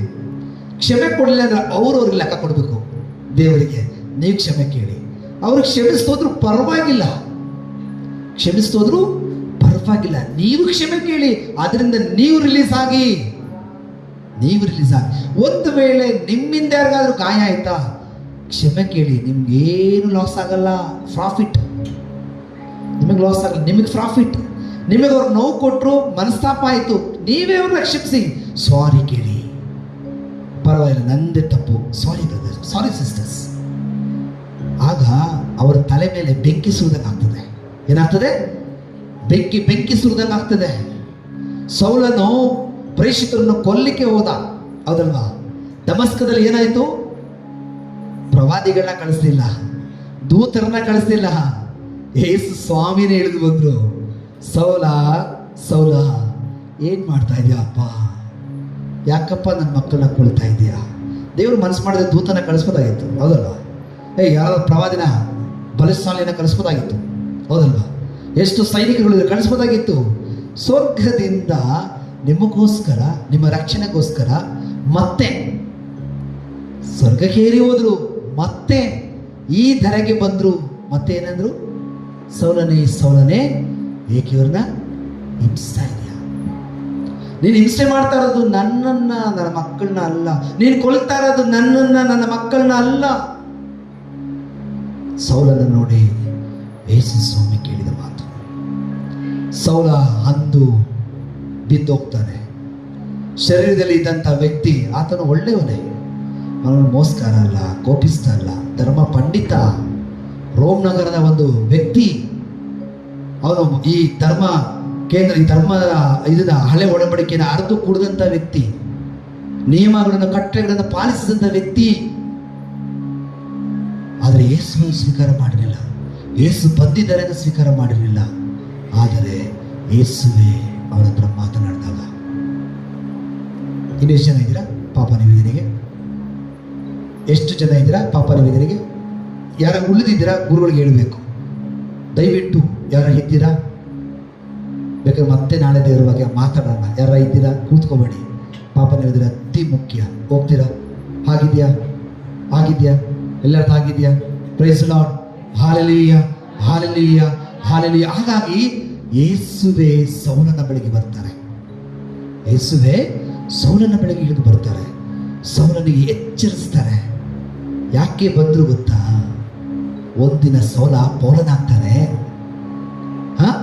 ಅವರ ಮುಖಾಂತರ ಎಲ್ಲವನ್ನು ಆತ್ಮಗಳನ್ನ ಗೆಲ್ಲಬಹುದು, ಅನೇಕ ಪ್ರೇಷಿತರನ್ನು ಎಬ್ಬಿಸಬಹುದು. ಅನೇಕ ಜಾಗದಲ್ಲಿ ಯೇಸು ರಕ್ಷಕರು ಇವರೇ, ನನಗಾಗಿ ಜೀವ ಕೊಟ್ಟ ದೇವರು ಇವರೇ, ಪಾಪದಿಂದ ಮರಣದಿಂದ ಬಿಡುಗಡೆ ಮಾಡಲಿಕ್ಕಾಗಿ ಬಂದವರು ಇವರೇ ಎಂಬುದಾಗಿ ಆತನೇ ಹೋಗಿ ಸಾರ್ತಾನೆ. ಆತನೇ ಹೋಗಿ ಪಾಪದ ಬಗ್ಗೆ ಸಂತ ಪೌಲರು ಬರೆದಿದ್ದಾರೆ. ಫ್ಯಾಮಿಲಿ ಬಗ್ಗೆ, ಪಾಪದ ಬಗ್ಗೆ, ಧರ್ಮಸಭೆ ಬಗ್ಗೆ, ಸೇವಕರ ಬಗ್ಗೆ ಓದ್ತಾ ಇದ್ರೆ ಲವ್ ಮಾಡಬೇಕು ಅನಿಸುತ್ತೆ ಪೌಲನ್ನ. ಅವನು ದೇವರನ್ನ ಅಷ್ಟು ಲವ್ ಮಾಡ ನೋಡಿ. ಮಧ್ಯದಲ್ಲಿ ಬಂದ, ಅವನು ಮಧ್ಯದಲ್ಲಿ ಬಂದು ಯೇಸುವನ್ನ ಕಂಡುಕೊಂಡ, ಯೇಸುವನ್ನ ಆ ಪ್ರೀತಿಯನ್ನು ಅನುಭವಿಸ್ದ, ಶರೀರವನ್ನು ಬಿಟ್ಟ ಆತ್ಮದಲ್ಲಿ ಬಂದ. ಅದೇ ಹೇಳ್ತಾ ಇದ್ದೀನಿ, ಆಗಿದ್ದ ಆತ್ಮಕ್ಕೆ ಬನ್ನಿ. ನೀವು ಆತ್ಮಕ್ಕೆ ಬಂದ್ರೆ, ನೀವು ಆತ್ಮಕ್ಕೆ ಬಂದ್ರೆ ಬಲಶಾಲಿ ಆಗ್ತೀರಾ. ಆತ್ಮದಲ್ಲಿ ನಾವು ಜೀವಿಸಬೇಕು, ಶರೀರದಲ್ಲ. ಶರೀರದಲ್ಲಿ ನಾವು ಜೀವಿಸಿದ್ರೆ ಸ್ವಲ್ಪ ಮಾತ್ರ. 5:30 ಆಯಿತು ಬ್ರದರ್, ಇದರ ಟೀ ಸಿಗ್ಬೋದಾ? ಕೇಳಿ ನೋಡ್ತೀರಾ? ಒಂದು ನಿಮಿಷ ಎದ್ದು ನಿಲ್ಲೋಣ, ಒಂದು ನಿಮಿಷ ಎದ್ದು ನಿಲ್ಲೋಣ. ತೀರ್ಮಾನ ಮಾಡಿ. ಜಪಸರ ಮಾಡ್ತೇನೆ, ಗಂಟೆಗಟ್ಟಲೆ ಪ್ರಾರ್ಥನೆ ಮಾಡ್ತೇನೆ. ಪ್ರತಿದಿನ ಬೆಳಗ್ಗೆ ಸಂಜೆ ದಿವ್ಯ ಬಲಿ ಪೂಜೆಗೆ ಹೋಗ್ತಾನೆ. ಆದರೆ ಯೇಸು ಜೊತೆಗೆ ನಾನು ಮಾತನಾಡ್ತಾ ಇದ್ದೀನ? ಯೇಸು ನನ್ನೊಂದಿಗೆ ಮಾತನಾಡ್ತಾ ಇದ್ದಾರೆ, ನಾನು ಕೇಳಿಸ್ಕೊತಾ ಇದ್ದೀನ? ಯೇಸುಗೂ ನನಗೂ ಸಂಬಂಧ ಇದೆಯಾ? ಪ್ರತಿದಿನ ಯೇಸುವಿನ ಆ ನಾಮಸ್ಮರಣೆ ಮಾಡುವ ನನಗೆ ಅವರ ಸ್ವರ ಕೇಳಲಿಕ್ಕೆ ಆಗ್ತಾ ಇದ್ದ? ಅವರ ಪ್ರೇರಣೆ ನನಗೆ ಸಿಗ್ತಾ ಇದೆಯಾ? ಕೇಳಿ ನೋಡಿ. ಕ್ಷಮಿಸಿ ಬಿಡಿ, ಪ್ರೀತಿಸಿ ನೋಡಿ, ದಯೆ ತೋರಿ, ಕರುಣೆ ತೋರಿ. ಇಂಥ ಒಳ್ಳೆ ದೇವರನ್ನು ಸ್ವೀಕರಿಸಿ ಪಾಪ ನಿವೇದನೆ ಮಾಡಿ ನಾವು ಸಿದ್ಧರಾಗಿದ್ದೇವೆ. ಒಂದು ನಿಮಿಷ ಮೌನವಾಗಿ ಕಣ್ಣುಗಳನ್ನು ಮುಚ್ಚಿ ನಮ್ಮನೆ ದೇವರಿಗೆ ಒಪ್ಪಿಸಿಕೊಡೋಣ. ನಮ್ಮನೆ ಒಪ್ಪಿಸಿಕೊಡೋಣ, ನಮ್ಮನೆ ಸಂಪೂರ್ಣವಾಗಿ ಒಪ್ಪಿಸೋಣ. ಕ್ಷಮೆ ಯಾಚಿಸೋಣ. Daddy, I love you. Yesappa, I love you.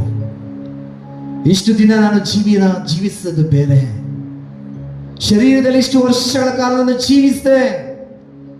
ಇನ್ನು ಮುಂದೆ ನಾನು ಆತ್ಮದಲ್ಲಿ ಜೀವಿಸಲು ಇಷ್ಟಪಡುತ್ತೇನೆ.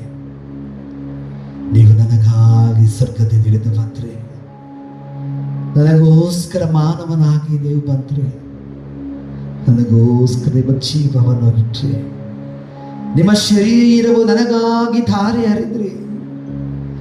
ನಾನು ಅನುಭವಿಸಬೇಕಾಗಿದ್ದ ಯಾತನೆಗಳು, ನಾನು ಅನುಭವಿಸಬೇಕಾಗಿದ್ದ ಮರಣದ ಯಾತನೆಗಳು, ನಾನು ಅನುಭವಿಸಬೇಕಾಗಿರುವಂಥ ಅನೇಕ ಕಷ್ಟಗಳನ್ನು ಯೇಸು ನನಗಾಗಿ ಸ್ವೀಕರಿಸಿದರು. ನನ್ನೆಲ್ಲ ಪಾಪಗಳನ್ನು ಒತ್ತಿಕೊಂಡ್ರು. 2000 ವರ್ಷದ ಹಿಂದೆ ನಮ್ಮ ಪಾಪಕ್ಕಾಗಿ ಇಂದು ನಮಗಾಗಿ ಬಲಿಯಾಗುತ್ತಿರುವಂತ ಯೇಸು,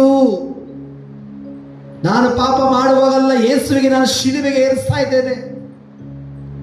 ನಾನು ಪಾಪ ಮಾಡುವಾಗಲ್ಲ ಶಿಲುಬೆಗೆ ಏರಿಸ್ತಾ ಇದ್ದೇನೆ. ಯೇಸುವೇ, ನನ್ನನ್ನು ಕ್ಷಮಿಸಿ.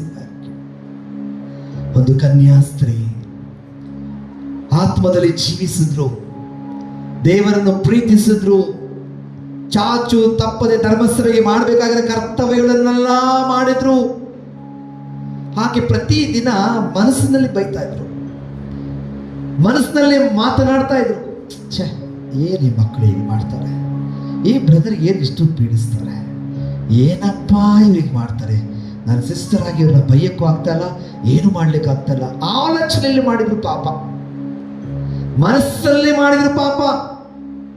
ಅವರ ಆತ್ಮದಲ್ಲಿ ಜೀವಿಸ್ತಾ ಇದ್ದಾರೆ, ಭಯ ಇದೆ, ಆದರೆ ಅವರಿಗೆ ಬಾಯಿ ತೆರೆದು ಹೇಳಲಿಕ್ಕೆ ಸಾಧ್ಯವಾಗ್ತಾ ಇಲ್ಲ. ಒಂದು ಗುರುಗಳು ಬಾಯಿ ತೆರೆದು ನಮಗೆ ಬೈಲಿಕ್ಕೆ ಆಗ್ತಾ ಇಲ್ಲ, ಹೇಳಲಿಕ್ಕೆ ಆಗ್ತಾ ಇಲ್ಲ.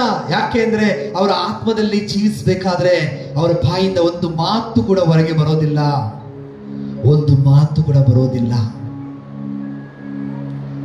ಆ ಸಿಸ್ಟರು ಈ ಚಿಕ್ಕ ಚಿಕ್ಕ ಆಲೋಚನೆಯಲ್ಲಿ ಮಾಡಿದ ಪಾಪ, ಮನಸ್ಸಲ್ಲಿ ಮಾಡಿದ ಪಾಪ, ನಡೆ ನುಡಿಯಲ್ಲಿ ಮಾಡಿದ ಪಾಪ, ಒಂದು ದಿನ ಸತ್ತು ಹೋಗ್ತಾರೆ.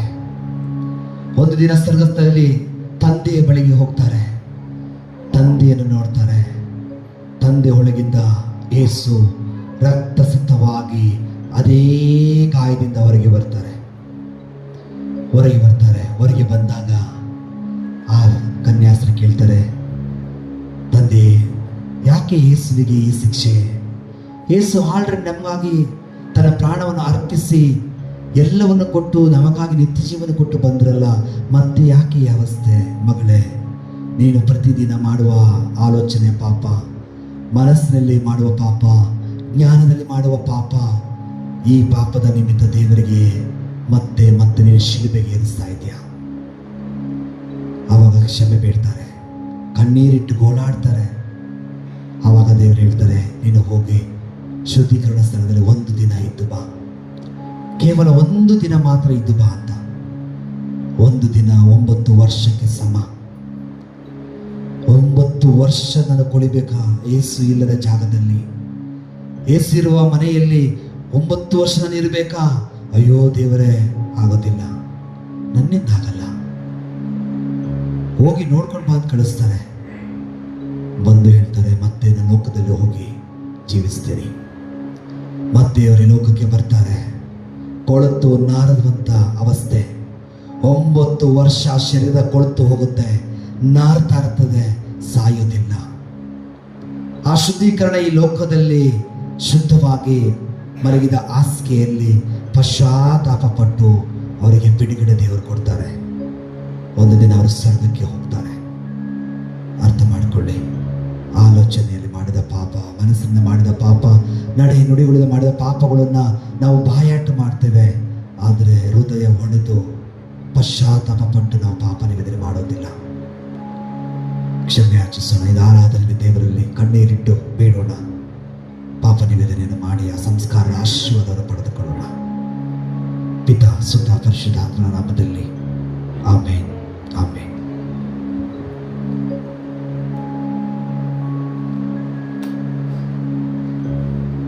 ಬೇಗ ಹೋಗಿ ಟೀ ಕುತ್ಕೊಂಡು ಮಕ್ಕಳನ್ನ ಕರ್ಕೊಂಡು ರೆಡಿಯಾಗಿ ಸಿದ್ಧರಾಗಿ ಆರಾಧನೆಯನ್ನು ಮಾಡಲಿಕ್ಕಾಗಿ ನಾವು ಹೋಗೋಣ.